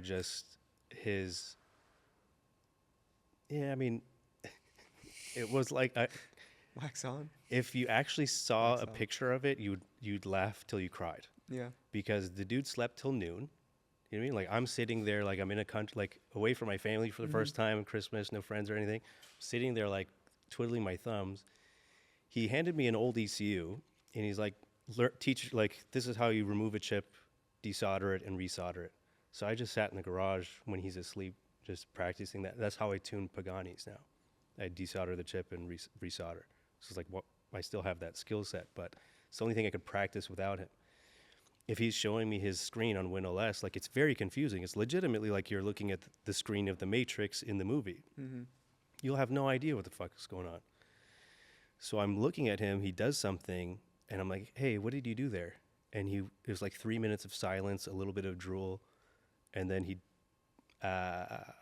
timing. So I didn't learn anything the whole time. What he taught me was... Strengths and Fosters. And they don't have Fosters there. oh, we don't have Fosters in Australia. Yeah, who knew? We got Coopers. They had VB. VB. Yeah. Oh, that's a nice beer. Goes down Long smooth. neck. VB is all beer tastes the same, really. Every country that has their beer, it's some version of Stella, basically. Yeah, Stella or whatever. You got the Dickens, Peroni. Dickens cider. Is that a real thing? I don't know what we're talking about, so we're in a different echelon of world. You know, now. like hard cider. You don't know hard cider? No, it's alcoholic beverage. Hard cider, Dickens I cider. don't drink, so It's a good way to get a hangover. Yeah, Sugary, a lot of sugary sugar. beer. But yeah, Dickens is, they're huge. Dickens cider. I'm glad we're here on this topic right now. Is it a real thing, or is you're just I think it's a joke. okay? You're just doing the joke. Yeah. Because I would think, Can't go a day without Dickens cider. yeah, you see faux restaurants called like faux Q. Like I would, Yeah, I would imagine someone actually did it. We should make Dickens cider. Let's make it. It's about money I'm in, but Yeah, can I be in on this If venture? it makes money, it makes I sense. was here at the Genesis, so I at least. Yeah, we'll Give me get some you a percent. commission. Yeah. Okay, so back to my trauma. Christmas Day comes around, and I'm sitting at this company. The base floor was the business, and then the second floor was kitchen and living room. Third floor is 2 bedrooms. So I'm sleeping in the owner's bedroom, and he's sleeping on the floor in the living room. The other tuner was sleeping in the master bedroom. And it was like a pigsty, like trash. Like he never threw anything away. His clothes he never washed. So if he wore it every day until it stunk, and then he put it in a trash bag. And then I'm surrounded by trash bags. I would sleep with my hoodie on like this, like so I don't touch anything. Yeah. He bought one of those like memory foam mattresses, but he got the wrong size. So it was like at an angle. I'd sleep on the top, and then I'd roll down the floor. I found out after I moved out, they cleaned the room and they found a bowl, an ice cream bowl full of condoms, used condoms, underneath the bed. So I don't know what kind of voodoo shit I was sleeping on, but it was horrific and disgusting, and I had a very bad experience with Australia so far. Then Christmas Day comes around, and my tuner friend said, come with me and we'll hang out with my family. He was like estranged from his family, probably because of the injectable Sudafed. We go see his dad. They seemed like normal people. They invited me in, fed me food. And then I can see my friend and his father having a conversation. And they were talking kind of cryptically about his brother. So my friend's like, oh, we're going to see him next. And it's like, okay. I'm like, why didn't the brother come here? So then he takes me out to the boonies where the bogans are, and he pulls up to a cemetery. And I'm thinking, like, oh, that's why it was cryptic. The brother's dead. Like, we're going to go see him. So I'll just sit in the car while he pays his respects. So he goes into this. Yeah, yeah, right. He goes into the cemetery, and then he comes out. He's like, are you coming? I'm like, oh, okay, well. So I get up and go. And then he takes me into a shack on the grounds of the cemetery, a brick shack, where his brother and his crackhead girlfriend are with no teeth, sitting there being crackheads. And again, So the brother wasn't dead. Huh? The brother wasn't dead. Wasn't dead. Not yet. Probably now, though. So I'm sitting there, like, again, okay, don't touch anything. Zip, hoodie up, like, hood on. And I'm just, like, scanning. I've never been around, I'm like, are all Australians like this? Like, what did I get myself into? I'm just trying to learn how to tune. Yeah. I haven't learned anything about tuning. I'm learning a lot about crack. And on the hand in wall, hand. yeah, on the wall, it was spray painted "look" and an arrow pointed down. And I was like, "Did you spray paint that?" He's like, "Nah, we looked under the floor for drugs. We didn't find any." I was like, "Oh, okay, interesting. I'm not gonna sit on anything." And then they had stolen a dog from someone, and the dog is barking at the door. There's no wind, but the door would just randomly slam. And I was like, hey guys, I have an idea. Let's leave. Like, whatever you want in the world to eat, I will pay for it. Like, let's just go. And he had to get his teeth out of a jar and put them in. And I was like, whatever you want, steak, lobster, whatever, I'm paying. And their eyes light up and like, can we have pizza? I was like, absolutely. So I bought them five pizzas, and I at least got out of the crack den. At the end of my tuning trip, I did actually meet some really great Australians after that. Some people in town had heard an American was visiting and heard the people I was hanging out with, and they took me in and they treated me like family. The most amazing people, actually. So I did actually have, in retrospect, fun. They say they have such like a magic way with words. They very liberal with the C word, which I know is not popular here, but my friend's dad looked at him like it was just quiet at the dinner table. Oh, yeah. You know what See I'm you talking next about? Tuesday. My friend's dad was looking at him at the dinner table. And he's like, I wouldn't have fucked half the girls you fucked, mate. If the dog wasn't there, he'd fuck the chain. I was crying, laughing. Like there's what a magical way to speak to your son of all things. You know what I mean? So I love Australia. I love Australians. Great experience overall, but I didn't learn shit about tuning. So when I came back to the US, I learned how to control C, control V. I paid attention enough how to do essentially what my competitors do now and what they were doing. At this company, no one knew how to tune. No one was developing anything. They were copying and pasting other people's shit. So they'd learn, and then once they stole a good file, then hey, guess what? We have a good Porsche turbo file. Now use this as the reference, and they would name it reference. So the first tune I had to do when I got back was an E55, supercharged V8 Benz. And I was looking at the car, and the customer's in front of me. I'm nervous, and there's a time difference of, I forget what it is, but also my mentor was sleeping till noon. So at the end of my day, I had 30 minutes or an hour where I could call for help. So I was just thrown into the deep end, sink or swim. And there's so many differences with each type of ECU and what tool you use to extract a file.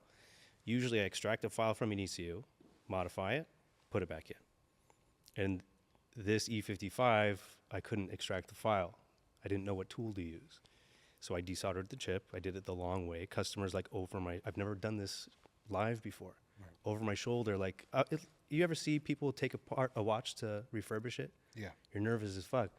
And then when it goes back together, if there's bonus parts, they don't make them with bonus parts. So it's like, shit, what did I do? Where did that not go? Exactly. So I was really nervous. I didn't know what I was doing. I got the file out, burned the chip, and then car started. Customer gave me a hug. He was so happy after he drove it. I was like, yeah, totally normal. So every day was like that. It was like nervous wreck, doing something I've never done before every single day. And It's a stressful way to live. yeah, I didn't have any help. So a couple times I remember I did a Gallardo and I had to desolder the chip. And there's this like paste over the entire ECU. It was like this plastic film over the board. So I had to use this heat gun to get rid of it. And I heated up the chip too much. So some pads came off, like where the legs of the chip sit came off. And I'm like, I don't think that's supposed to happen. So I called my mentor. I was like, hey, I think something bad happened. And he's like, send me a picture. I sent him the picture. We're live on the phone. He's like, oh, dear God. And I was like, oh, fuck. He's like, oh, you know what? That pin's a dead pin. It doesn't go to anything. You should be fine. So like finished the soldering and everything was fine. So like my fuck ups have always been recoverable, thankfully. What does the soldering or the desoldering do? You're taking a chip off. Well, the initial like Bosch ME1, like the first generation of ECUs, 80s and up till 95, OBD1, you know what OBD2 is. So OBD1 was a plug-in chip. You just pull it off, put it on. Before they had E30 M3, 190E, things like of that nature. Back in those days, that's when you can drop ship a tune. That was like the heyday. There was 3 tuners in the world, and they were printing money. So they send you a chip. Mm-hmm. You desolder. The Literally- factory went off. Literally, no. In those days, it just popped off. Yeah. Just popped off. Yeah, it looked like a roach. Pops off. Put the other one on, and you're Yeah. plug it back And in. then the next generation soldered on. So A there little was bit like, more advanced. yeah, You add the each port now, generation it's a there's whole more. different Yeah. dynamic. So it went from that soldering, and then eventually someone figured out how to OBD2 flash them. Mercedes doesn't read information out of the OBD2 port, but it will accept new information. So if you have a file, you can force write over it. But to see what's on there, like if someone had tuned Destin's car, I would have had to read his ECU out of the car and then modify and put back in. But because I know what I'm doing, I just take a file, And throw it in there. upload. Your car has the 3rd generation, was BDM. So that's when you have like prongs that you attach to the ECU, and then you You power it up on the bench, and then you extract the information. And I'll show you how to do that Fantastic. today. Thank you. Today. I'm Over still, lunch. I'm still the most excited over this. Yeah, I'm excited for you. Yeah, I'm excited to shoot some flames. Some crazy Well, you want it to flames. be like the one that you just saw, the green one and the. Did you see the pink one as well? They're both insanity. Okay. Can we make it crazier? Crazier than that? Yeah. Does it go that crazier? I think it's already. I think that's the craziest I've done. Okay. Plus, all of yours is going to be coming out of one spot. It's not Yeah, going it's to not be two the two. separate spots. Yeah, it'll be interesting to see. It'll all come out together. I burned my paper plate. Oh, did you? Yeah. When I Yeah. had it on. It was Congratulations. flapping around Thank like you. Batman's cape. And Yeah. And then the started getting little burned. edge got singed off. That's a cool thing. You know, you're literally playing with fire. So I mean, I'll give it to you. But if something happens, it is fire. I'm not. You know. Yeah. I Pyro or understand something. completely. Trust me. They're going to Okay. pull you over for messed up plate or whatever. Give you a ticket. What did I? Knock on wood, I haven't been pulled over too much in this thing. Which That's is kinda- surprising. It's extremely surprising. So my old man, when I drove the car in its current condition for the first time for him, I thought it was going to be, you know, like an uber amount of excitement. Mhm. What it was an uber amount of you're an idiot. So, because he was like, there's no way that you survive. I was like, what do you mean? He's like, you can't go anywhere and people not hear you 7 blocks away. Yeah. He's like, so a cop is going to get you. I heard you come in today. I didn't know that was you. I don't know where we were going either two. I saw. We've it, I was heard a like, lot of "That's kinda tuned Aventadors pulling into this facility here. crazy amount. You can always hear them before they turn onto this rough road. Yeah, you can feel it in the ground, Yeah. like a Native American. It's like the buffaloes are coming. Whatever Eric did to this thing with his serpentine, which I still don't understand the science to, is just a different beast in itself. Because I haven't heard one besides. I think Walker's might be the only one that's louder than mine. Is his louder? I don't know if it's 100% louder, but it might be the same. Chance says that this is the loudest one that he's heard. So Yeah? if we can get flames on this thing like that, we're gonna break the internet. So I'm down for it. I was, Came to the right place. I was listening to Theo Vaughn on the way here, and I pull up behind you, and I could no longer hear Theo Vaughn. He just did Joe Rogan. Oh, really? Theo, yeah. He's probably been on there a few times. I was telling my girlfriend a joke yesterday that he's like, I got bit by a gay guy, so I guess we'll see. Theo Vaughn is hilarious. It's a joke. I love who he has on too. Like I mean, he had like RFK on, and he had big Yeah. people. Vance. He said Elon And Musk a couple times. Mark Cuban, A Elon. couple different times. So Yeah. he just has these people on, and then he says the things he says. Yeah, yeah. Like he told Same. JD Vance, you know, it's too bad we can't safely do cocaine in this country anymore. Yeah, I heard him talk. Yeah, he talked to Trump about his cocaine. yeah, addiction. and you're like, It's like, what wow. a thing to say to the potential vice president here. Yeah. So Although it looks like JD probably knows a little bit more about cocaine than he's letting on. Yeah, exactly. yeah, it's probably a good Then he shot. lets it seem Yeah. to be. I think most politicians probably are pretty well versed Oh, in for the sure. powder. Yeah. Because at the end of the day, they're not normal. I don't want to say they're normal people, but they've had some normality to their lives at some point. Yeah. So it comes with a certain degree of degeneracy. Even I would say. Obama's like, yeah, I've done it. I've done it. Good, you know, I was a kid. You're like, just a kid. That's also what we try to emulate too with what we're doing. Like he said it before, like Joe Rogan for cars. Because there's a lot more structure. Like other podcasts have a different take on the way that you do this. Is like more of like an interviewee Yeah. structure. Sit down and have a conversation. Which I don't think. Yeah, that's not the way it is. Like We ask you a little more questions because you have a certain expertise that we want to hear. You got a about. lot up here that I Presumably. want to tap into, and I think we have tapped into. So that was more to say. But normally it's just Yeah. more of a conversational bit. Like you even said, you're like, this feels like home. Type But thing. even That's this, it's still a that's our conversation. goal at Yeah. the end of the day. I like those conversations, those deep, like what's going on here in the universe. But yeah, technical expertise.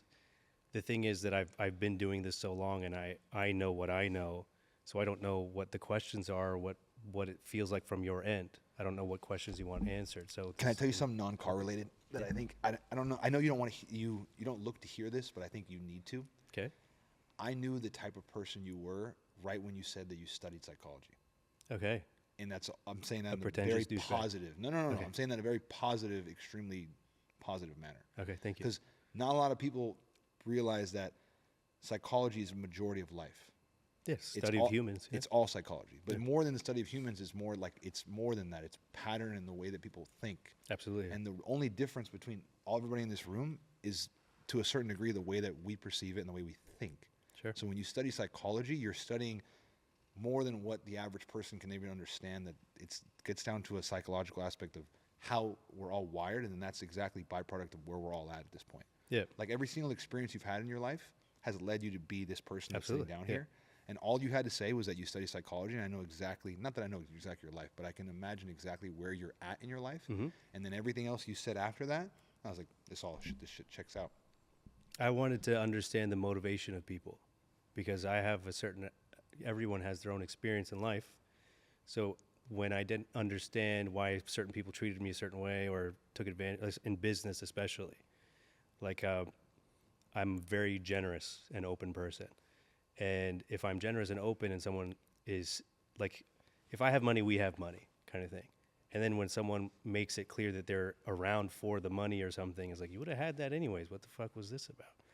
So I had to understand in order to forgive other people and forgive myself.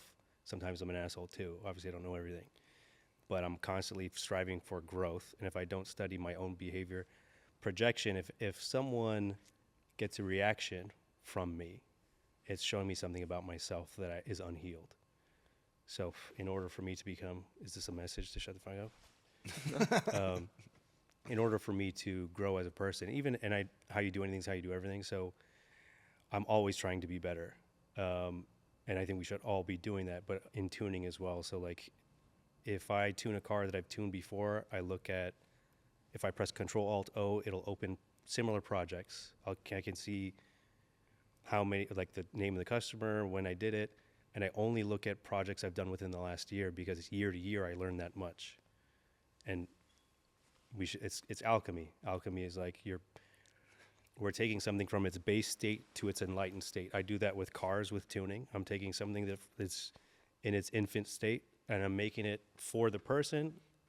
You want something that the average person either is not capable of handling or doesn't want or whatever. So I'm like tailoring a suit for you. You know how many people don't understand that concept though, about like even the evolutionary aspect? I'm Like sure, of yeah. changing from time period to time period. Like Yeah. the reason I'm able to have this is because I'm 17 versions away from me when I bought the C8 to now. Mm-hmm. There's so many evolutions of my own self from a psychological aspect that allow me to even be able to have this. Yeah. To have the conversation that we're having. Yeah. But there's a lot of people in the world that don't understand that that's the necessary byproduct, necessary process to get to their next point Now, of life. the psychological part is how people perceive you during your growth, because some people, they remember their version of you they had the most control over. So like you'll see like their faces turn sour.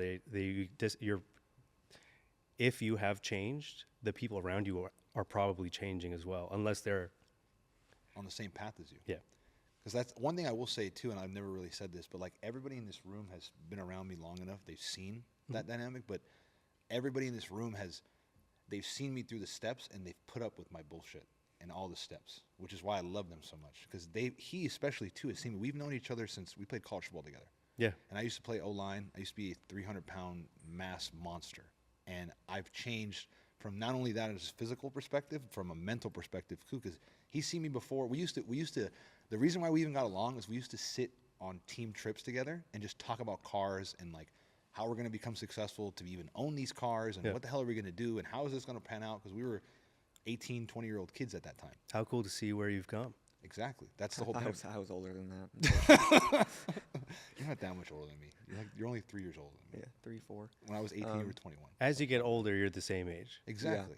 But yeah, when you're younger, that's a bit 3-4 years is It's a huge. huge gap. And I was running back, so I was always, So I protected his you job guys. was very important to mine. So it was just a natural. Synergistic, yeah, rather Exactly. than parasitic, yeah. But I've been able to see his development too as well. But that's the whole thing, is like you go along this life, and as you're evolving, you meet other people, and the instantaneous, like being able to see something in real time, seeing that person either having qualities that lack or having the quality that they haven't, understand that this is the way that things need to go, and you're either getting on the train and you're coming with me, or you're off the train and you're not. Yep. That's one of the beauty that we've been able to create with this, exactly. Because we're even having like re-up on guests coming up too. Okay. And like I'm seeing the change in some of these guests versus the not change of some of these Sure. guests. And I can tell them like, okay, this person's still doing things that they need to do, and then Yeah. some of these people are just checked out because they're on a whole different part of their life or a whole Yeah. different chapter in their life. I'm mid rebrand right now. That's great. I see the same thing in tuning also. Like you see, my competitors have the same tune for the next 5 years, so they haven't grown or learned at all. Change anything. Yeah. So I think your business is special too, because I don't think people understand this either. Like, every business has morality and ethics correlated directly into it, but I think yours is even tremendously greater. people's lives are in my hand. Exactly. More than if you sell an exhaust, more than if you sell pulleys, more than anything else. Anything. Because even when I'm I doing fix brain a surgery. car, I fix a car to a certain degree. There's a responsibility for me to fix it to a manner where if another accident was to happen, the person is still protected and safety the same way that they were from the car from factory. That makes sense, yeah. But in your hands, you're talking about, like you say, you're playing with fire. You're talking about things that are so great that lives are at stake to a whole other scale. Yeah. So you have to be the type of person you are to be the top of your game. To be proficient, because yeah. it goes hand in hand. It's not just the skill set of reading the matrix. It's having that power while being a good human being. Right. And that's what makes your Game product. recognizes game, brother. I appreciate that you appreciate that. Of course. That's why I can't wait for you to touch this car again. So. Can I'm I ask looking you? forward to I've got a couple more questions. Yeah. Please, yeah. That I want to make sure. I mean, I started bullshitting. we might I set the love that. record I for love the that. longest episode, which is great. Oh, has it been a long time? Feels like 30 minutes I today. haven't even looked We're at the almost time. at 2 hours. Okay, I'm sorry. Holy No. shit, This is going to be the That's longest great. episode. Yeah, I love a long episode. I love talking to older Um, Gavin. Sorry, go ahead. But, huh? I said I like talking to older Gavin. So, mini evolutions. Do you know how old I am? If you had to guess. I'm going to break it down for you. Oh, okay. Okay. You have young style, which means that you have an influence of a girlfriend's. younger my perspective on you. Okay. You've been through a lot of shit, and the timing of your cars and when you were growing up and stuff like that, I would say that you're probably, and this is not a disrespect, I think this, I'm going to say this as a good thing. I would say you're probably like in your late 40s. Late 40s. Fuck me. Wow. Is that you? Ouch, no. No? What are, how I'm old are you? 39. Okay. Don't take that disrespectfully. I swear to God. It's- you know, I'm already dying on the side. It's fine. trust me, I'm 26 going on 50, so don't worry about that. And quite they'll different. all attest to that shit. Yeah. But in the same sense, it's not that you're, and I said this, don't take it negatively. Because you've had a tremendous amount of life experience, to be where you're at 39, it takes people to be 60 years old to get there. I understand. I was an old soul at your age too. I was always like even as a kid, I was quite introspective and I was watching. So technically I was studying psychology even before I knew that was a thing. The thing I study most, Jungian psychology and alchemy. If you've ever read The Alchemist by Paulo Coelho, are you familiar with it? Half-ass. I've read the back. It's basically like all the bad things that happen to you are meant to happen to create this finished product. And you're never finished, at least during this lifetime. So like all the negative things that happen that traumatize me, people stealing from me, betraying me, whatever, in business or personal life, I'm so grateful for those things now. And there were things that paralyzed me at one point. But during COVID, when I said like people started treating me different or whatever, I let everything go. I started basically gambling with my life and with my finances. Nothing meant anything. And to hit rock bottom and then make it again, that separates, you know what I mean, the men from the boys. So I have new perspective now. Like I have things in my physical life to say I've made it, but I also have like the experience that humbled me, that made it so I'm never going to look like or feel like I'm better than anybody else. We're all on a different journey. We're all at different parts of our journey. And I honestly don't think I'm better than anybody or anyone's better than me. I hate that there's social hierarchy. I hate that people view me a certain way if they see me in a certain car. But also I can't live my life based on someone else's sensitivities. I drive this because I like it. These make me feel whole. Every car that I drive makes me feel something. And for a while I was living my life like I can't have the things that I know you guys had John Bowles on and he's getting rid of his cars. I'm like, that's not the end, but he's got to go through that thing too. Trust me, I'm glad you said that, because I've argued with him. We've been on FaceTime and arguing with him for hours, and I'm telling him it's not what he wants, but he's at a different point in his life where he's looking for a different type of, not validation, but of a different type of perspective on Sure. his own life. So for him, if he needs to dump it, Yep. casual, He can't skip steps. He's and then gotta go do it. back into it, Yeah. he'll do it. Yeah, and he'll do it with a new perspective. He'll have more enjoyment. Because there's a certain amount of, when you get a car like this, it makes me happy, and I like how other people treat me or look at me. Because a lot of the cars, 911, I made it. Huracan, I made it. There's different levels of I made it. You'll still get that, but when you don't need it, it's a different thing, I think. I agree. Yeah. That's when you have the most, is when there's no longer a need for it. That's when you drive the gated 360. Yeah, I mean, yeah, when you have the 296 right here. it's crazy that how much that company's come in 20 years. Because this is like a kit car. There's nothing to it. You think they're going in a positive direction? No. Well, that's just supercars in general of that time, no? Look at a No, Diablo. like even if that's an 04, I had an 04 I had an Gallardo. 04 M3, and the interior looks. I mean, they look like decades apart.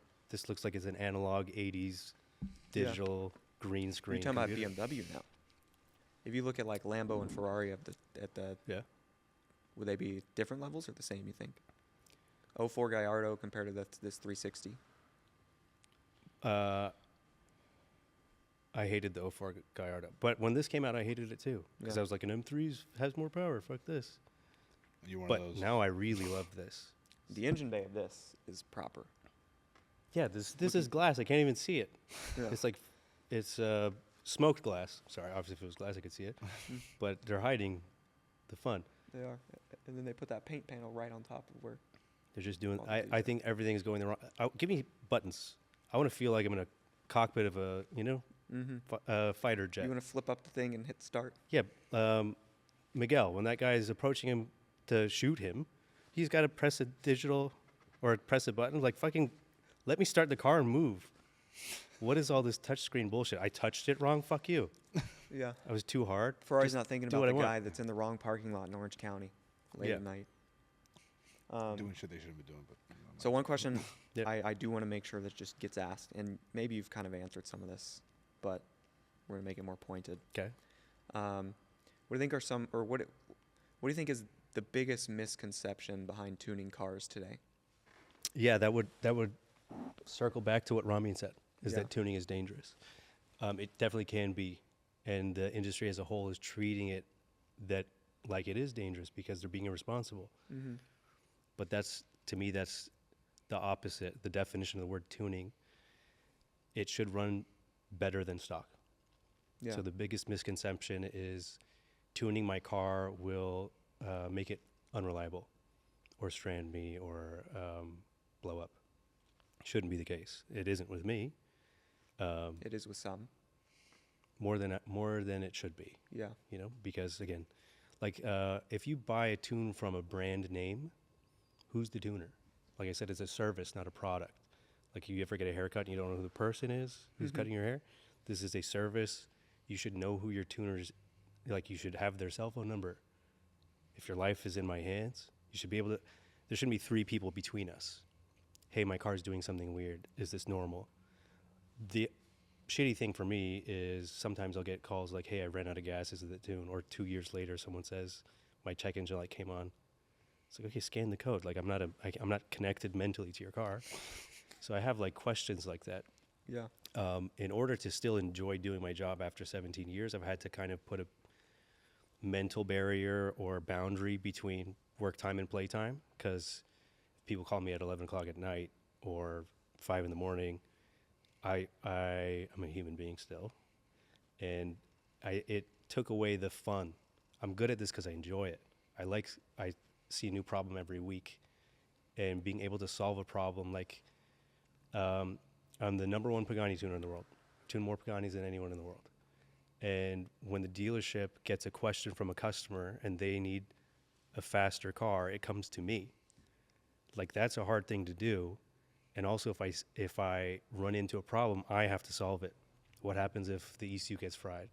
What happens if something breaks? I have to either be able to fix it or pay for it. So I have a lot of responsibility to be competent at my job. And then the other thing is like doing Houston's car.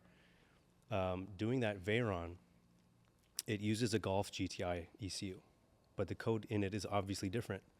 And the code is different than any car on the planet. So I can take a Bosch ECU I've never seen before and I can tune it proficiently. Just by scrolling through, I recognize what maps are what. Just I've done it long enough. I'm that type of nerd. Yeah, you speak that language. But knowing that it's a high profile customer, knowing that it's a car that if I fuck up, there isn't a spare motor going in. You know what I mean? So I had to buy the demos file meaning the map definitions, because there might be a case where I have to delete a code or solve a problem. The first time we dynoed it, the power graph was like this. It was surging. And I'm like, oh fuck, like how do you fix that? You know what I mean? Like I need to have access to all the information. There's 4 megabytes of ones and zeros. Which one is going to stop that? 4 megabytes. No of one to ones and ask. zeros. There's no one in the world. I couldn't call someone from Bugatti to fix that. How many rows of code is that? I could look for you. I wouldn't know off the top of my head. Like- A disgusting amount. Yeah, over 100,000. Yeah, I'll show you what it looks like. But like in so doing, like I did research beforehand. I spent time, and I also had to pay a fuck ton of money for that file. It's not something none of my competitors have it. Mm-hmm. So what can I even charge Houston to do it? The thing is that I didn't even break even on that job, but I had to do it. If I'm going to do it, I have to do it right. So I spent a lot of time that is unpaid looking at the code to find and decode it. And then like even while I was doing it, I was learning things. Like I found a torque limit when the car's low on gas, it'll pull power. So imagine if we were dynoing it and everything was fine, all of a sudden power gets cut in half, I'd think something happened to the motor. But I found this map, and then we don't need that. That's a waste of time. He knows not to floor it on an empty tank, Yeah. you know? So was that your favorite project you've done? I like the high profile stuff. I like hypercars. Yeah. I do a lot of hypercars. It's kind of a niche within a niche that I do. Mm-hmm. Those guys all really talk to each other, and they only trust certain people Right. because you're High affecting word the of mouth. value of the car if someone knows that you fucked with it. Yeah. So usually the more expensive cars use the oldest tech. Like I said, your Aventador has a tractor computer. It was a tractor company. This is the oldest tech you can get. Golf GTI ECUs in the Veyron. It's like you wouldn't think. It's whatever they have in the bonus parts bin. In a Pagani Huayra, Bosch ME 2.8 or 2.7.2 technically. So ME2 is the second generation of ECU. The copyright on the chips is 1997. When I tuned that, you know, some tuners ask for help. Some tuners I have like a network of people sometimes that they have different expertise. We share files or information. Anyone I talk to, they're like, "How did you tune the Pagani?" Because the map information doesn't exist. You can't get it from anywhere. No one has it. Yeah. She's like, "How did you do it?" It's like, "What do you mean? You don't know how to just look at the code?" And nobody's doing it the way I'm doing it. No one has actually like figured out how to recognize maps. And that's why I don't fuck up, because if you don't know where a map begins and ends, you can fat finger something, you can change something before or after that will dramatically affect the car's ability to be safe, which I see and I fix every week.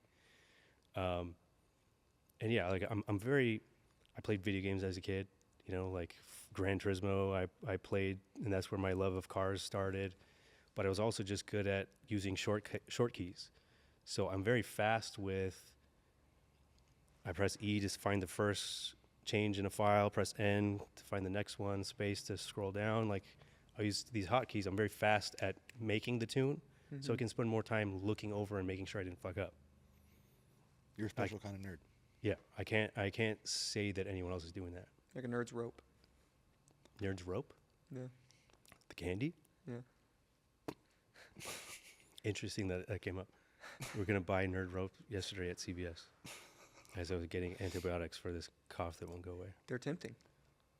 They're tasty. Yeah, it's just sugar though. Yeah. Good tasting sugar.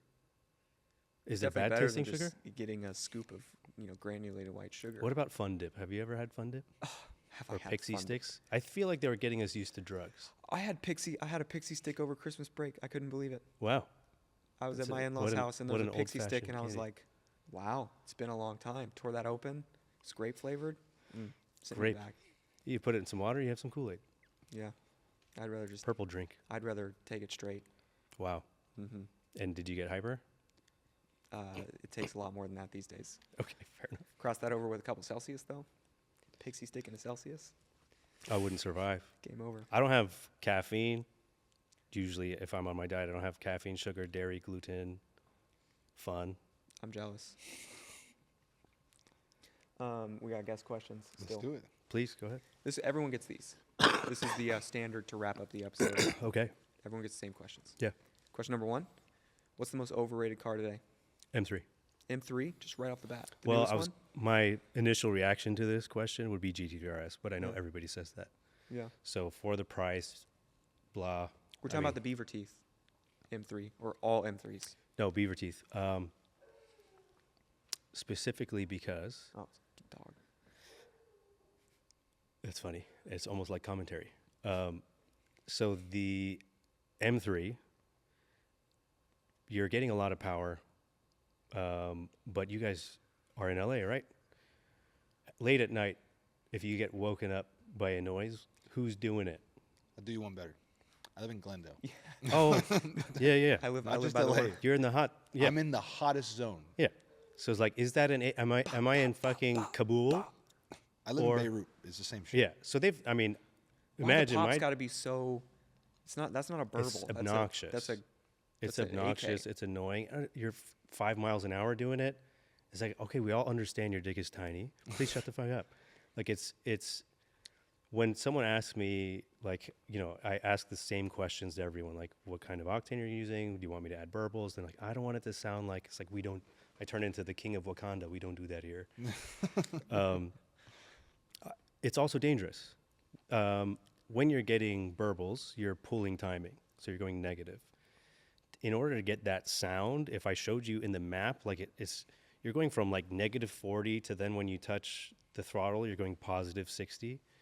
Like no fuel, like this is how you get problems. Yeah. So it sounds cool, I guess, To who? for 20 minutes, a People- teenager. People don't understand that burbles they used to be they're a bad thing for the car. Yeah. Like- Burbles, Yeah, it means it's not tuned. Exactly. It means it's Yeah. exactly. So like, burbles are okay. It's the pops that I can't Yeah. get with. Yeah, no, I'm with you. But and the BMW market as a whole, honestly, I hate the direction. I was a BMW guy my whole life. That's how I started tuning. So the E-Series BMW, I still have this E3M. As soon as they went to F-Series, it's like they lost their soul. So now, like, you can get fast cars. You tune it and put down pipes and put EA through it, and then you're blowing the doors off of a Huracan, obviously. 6,000-pound M5. It's too heavy. My Z3M, like I don't even have to lean over and I can touch the other door. Like it's small. It's engaging to drive. The driving experience has changed, and maybe I'm the old man, like get off my lawn. But to me, that's like the pinnacle of we're doing it wrong. So I want less computers. I want less stop. Also, this is a tangent, and I have to be careful with what I say and how I say it. But these cars that have computers, like an SOS system, you know what my job is, so I can see the code on the back end. So who's listening to that, and for what reason? You know what I mean? Like I found code in my Macan that it's like basically it can like someone can remotely take over. Yeah. So I had They've done it. It's. I mean, obviously. You it's a turn into direction- oncoming oh, traffic, and who offense. knows who did that? You know what I mean? Was it me? Did something happen to me, or did something happen to the car? And then who else has access to it? So from I know hackers. So I know people who intercept that information, can hear what you're talking about in your car. Also, like we talked about, Elon, like the Tesla's watching your face as you're driving. They have an AI model. Where do you think they get the information for it? So Sarah Connor told me a long time ago when I was in 1992, don't trust the fucking machines, and I don't trust them. So I had a Tesla Model X. I thought if I'm driving because I service shops all through SoCal. I do international stuff as well through email, but most of my day-to-day I'm driving to and from places, and I thought like, oh, I won't use gas, I'll be efficient, whatever. I lowered it, I did a wrap. If I pulled into a drive-through, they said, hey, nice car. But inside, I'm the same as every soccer mom. You know what I mean? Like, there's nothing exciting about this touch screen. You can fart. Who fucking cares? I went to a charging station. I was late for an international flight, and someone took my spot. And at the time is when I was big. I was wearing tank tops because I couldn't fit in sleeves. And I went up to the guy. I was like, "You need to move right now, or you're gonna have a bad day." I had to be careful with how I worded this because terrorist threat could affect my ability to get on my flight. I was with a pastor. The pastor gets in the guy's face and says, "Move your fucking car. I'll beat your fucking ass in front of your family." I was like, "Seems like you have this handled." And then I thought my ability to get on with my day shouldn't depend on the decorum of other people. I got rid of the Tesla and I got the Modena. So I was like, okay, for me, that's never going to be, that's not, you guys go that way if you want. The people that don't enjoy driving and aren't good at it or aren't paying attention, get a car that drives itself. But another thing my Tesla did is accelerate me into a wall.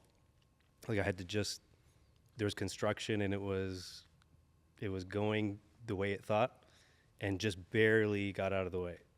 So I will never put my trust in that tech, no matter how far it goes.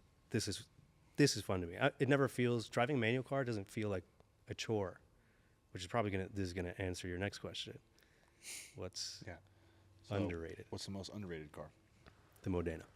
Because manual cars, to me, you're driving. That's the feeling I want. So it never feels tedious to me. I'm never in traffic thinking like, oh fuck, this sucks, or it hurts my leg or whatever. It's way more fun. But a gated manual car, you owe it to yourself once in your life. And is an R8 going to do that for you? I don't think so. A Diablo would do it, but how much are you spending? So you get the driving experience for a bargain in this thing, especially you put his exhaust, my tune. What's a gated 360 go for these days? I have no idea. Probably low hundreds. Really? I think so. Nice. You get a clean one. Yeah. Are they less than 355? Yes. Really? So when I was shopping 355's for kinda this, taken off, huh? they were kind of the same when I was shopping for this pre-COVID. I think that was the time. The thing is that no engine out service for this. Yeah, yeah. There's an access panel. Which is So- like $8,000 on the 355s or something like that. But to be fair, there's no such thing as a cheap Ferrari. Everything was going to have the Ferrari tax. The first thing I did to this, as soon as they took it apart, it was $9,000 in parts. So Really? yeah, Ouch. yeah, They don't. You can't just pull those VW parts out. yeah. It's not like a Huracan or a Urus that's sharing stuff. I would say Huracan or Urus. I was like, this thing's still expensive shit to do anything to. Yeah, The Aventador. This has less VW parts than the Huracan or the Yeah. Urus. Mm-hmm. I learned that the hard Yep. way. So But it's actually has the cross-platform thing has been really good. They obviously reach economies of scale, but it's good for the consumer as well. So what is it about the gated that makes? Because everyone The raves about a sound, gated manual. What is it about like, the gated that does You have it? to drive it to know. Yeah. There's a sound that it makes, like it squeaks into. It's very reaffirming. Mm-hmm. It's like a warm hug Yeah. from a loved one. it's more mechanical connection to a car than just a normal stick. It's more, which is hard to think that you can be more mechanically connected to a car. Yeah, the Z3M is also manual. Obviously, they only came in manual. Mm-hmm. It's very swishy and Yeah. like it's little still fun. loose, right. Yeah, but when I get in this, I was like, this everything feels how it. It's like you're living in a video game. Mm-hmm. That's what it feels like. Yeah. So it like takes me out of my daily grind. It doesn't matter how long I have to drive. I'm enjoying myself. So everything that I drive now is set up so I'm having fun when I'm doing nothing. That's how I want to live my life. Thank you, because every so often 5 guests or so, someone loves a car so much and shares that passion so well that it becomes a new dream car of mine. Oh, And so you've kind of done that for me. I will let you drive it. I'll be buried in this car. This will be my casket. That's not like in a Paul Walker way, but like I'll never get rid of it. And if something happened to this one, I'd get another one. They're pretty There's sweet. nothing else I've had where I'd do it again. Mm-hmm. You know what I mean? Yeah. I'm always growing and changing, but this is like, Well, this will be interesting with the last question then. Yeah. No budget, 3-car garage, shit. only 3. Okay. That's it Yeah. for everything Any price. in your life today. Any price. Any No price. budget. Zero No budget. F50. Guaranteed I would make the fastest F50 in the world because it shares ECs with us, and I've obviously hacked into that a lot. Yeah. Imagine one of those shooting flames. And the sound V12 plus just like the transmission's direct, like, and the motor bolted directly to your back. So like that's got to be a fun, engaging car. Very rare production numbers. Yeah, I feel like the F50 is overtaking the F40 these days. Well, yeah, Everyone's switching teams because yeah, you're seeing it F40s was all now. about the F40, and now it's like everyone that's driven them seems to rave about the F50. I also don't like the F40. You're starting first gears down, Yeah, and it's turbo V8. Yeah, the F40. Yeah. Yeah, which compared to was the super V12, cool. sure, Yeah, at the but time. also I can't really. Those are plug-in chips. It's like I'm not going to relearn how to do that shit now. You know what I mean? We've come too far. So F50 for sure. McLaren F1. Okay. The F50 maybe in sometime in this lifetime is possible. F40 more realistically, but McLaren F1 is like, okay, you're dreaming. But it runs two S50 B32s sandwiched together, which is the E36 M3 Euro motor. So I imagine it uses that computer, which is essentially where I started as well. So I could make the fastest one of those, make that shit shoot flames safely. Super cool. Back when McLaren meant something to me. Recently, actually, I was thinking about when I get rid of this, what I would replace it with, SLR, or a Diablo. The last, I think it was a VT, the last one, the 6-liter, that it wasn't pop-up headlights anymore because that's a manual gated. SLR. I feel like Gordon Murray, because Gordon Murray was a part of that project, but I heard him talk about it once, and it sounded like they kind of made him do what he didn't want to do. Oh, interesting. Because his philosophy is very, it's lightweight, it's Yeah. all that stuff. And that's, none of And those they things. did not let him actually do what he wanted to do. Because it's kind of a big, heavy car.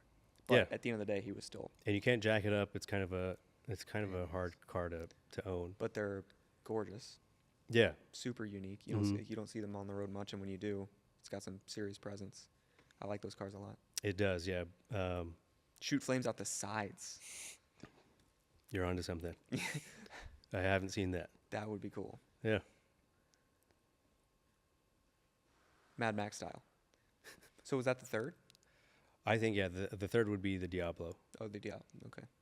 Just three gated manual cars, or I guess the F1's gated. Yeah, Yeah, I don't. three I'm gated not- manual I'm not cars. a practical person. Yeah. Why? That's why you guys share a lot of commonality with the cars you guys like. Yeah, well, I mean, we both daily drove 4Cs. That's Practicality. we have the is same fucking- mental Yeah. illness. Some sort of cracked. I'm getting older. I like practicality. You're getting older. You're saying that to me? Correct. I am Okay. saying that to you. The youngest one here is getting older. Time does it to you, man. Experience. Time does it to you. Yeah. Oh, I was going to say something that about McLarens Go on ahead. that subject.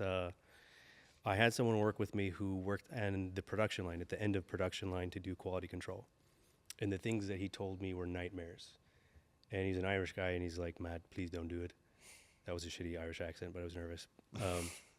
He said that every single one that came in, like the doors didn't fit right. I was like, yeah, mine didn't fit right. And he was talking about the people that were assembling them. It was so shitty that they had never worked on anything before. Like they haven't even assembled Legos. So instead of hand tightening something, then putting a gun to it, they just drill through the airbag harness. Oh my gosh. And then he'd pull apart the carpet. He would say, like, this needs to be replaced. Then he'd come in the next day and the car's out for shipping, and he'd pull up the carpet. They just tape it. Wow. So someone has like a 675 LT out there that doesn't have a working airbag. Because they just Small company shit. Yeah. So I would expect They don't have the money. Yeah, the small company problems with fit and finish have always been an issue with McLaren, but they weren't losing money like they were until the aftermarket started fucking blowing motors. And that now they have an adversarial relationship with the clients. You know what I mean? Which same Yeah. thing with BMW. So what does that look like? You bring a tuned McLaren into the shop or into a dealership, and then There's they're still not a way happy about it. around it. you're now on some hit list. Basically, They're not happy about it. They don't want to cover anything. You're not getting a anything W1. that happens is your fault. Yeah. Your Tuned warranties. 720. You're not getting a W1. The thing is, yeah, like the motor's the transmission is Graziano, which is the same thing at Ferrari and Lambo. It doesn't handle a lot of torque, but it's perfectly fine. The motor is built by a race company, complete. It's not built by McLaren. So irresponsible tuning, fucking up the McLaren brand itself, like it has changed the course of history. Like they should be focusing on building a better product and where their efforts should go. Instead, they're trying to stop bleeding. That shouldn't exist. So like, yeah, the insight that I had from someone that worked there is very interesting because someone obviously knows something. They have open diffs. They launch like crazy. Someone knows something.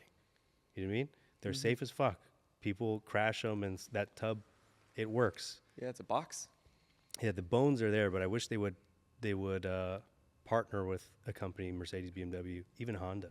Partner with someone that gets some of that Kaizen Japanese engineering in there and efficiency, and that company could do great things. And I would be driving a McLaren instead of these. Yeah. I'm still Team McLaren, so You are still team. I am still yeah. Team McLaren. And especially once I tune it. Yeah, Yeah. it's over. Watch your motor blows and no one ever talks to me again. No. I wouldn't do that let's to not you. put that out there. And please don't do that to me. No. You be careful on my behalf. 100%. Yeah. I'm responsible. You're an old 25, 26? Exactly. 26. 26. We'll only do good for you, Matt. I appreciate that. Only do good Yeah. for you. We appreciate you even taking the time to come on and talk with us. SCC tunes coming out soon. And It's been an honor, guys. Thank you. you can buy them with confidence because really it's just HD tuning, but sold as SCC. Yeah, we'll start white labeling some stuff. But Please be my guest. It was interesting once, like I had heard of you guys because we know the same people, but once I started looking at your page, I was like, I know everybody that you guys talk to. It's interesting that we're now just meeting for the first time. yeah, it is. Like I said, we've heard your name 1,000 times last year, so I was glad to finally sit down. And this has been amazing. We're 2 hours 20 minutes in. It's been an honor. It doesn't I always should have go met like you a this. long time ago. Somebody was gatekeeping meeting you. Divine timing, buddy. Exactly. It was meant to happen Yeah. this way, so don't worry about it. Because I was like, well, what is he gonna do? Can I ask him this? How does this work? I'll talk to him. I'll let you know. Car will be done. If you have my personal cell phone number, Yeah. whatever So now we're whatever good. questions you have, I'll answer. Now we're good. If I know. I won't bullshit you if I don't know. I appreciate it. Well, thank you so much for coming on. Yep. Thank you for It's having been me. amazing. This has been a fucking hell of an episode. And that's it. We're out. Go get some lunch.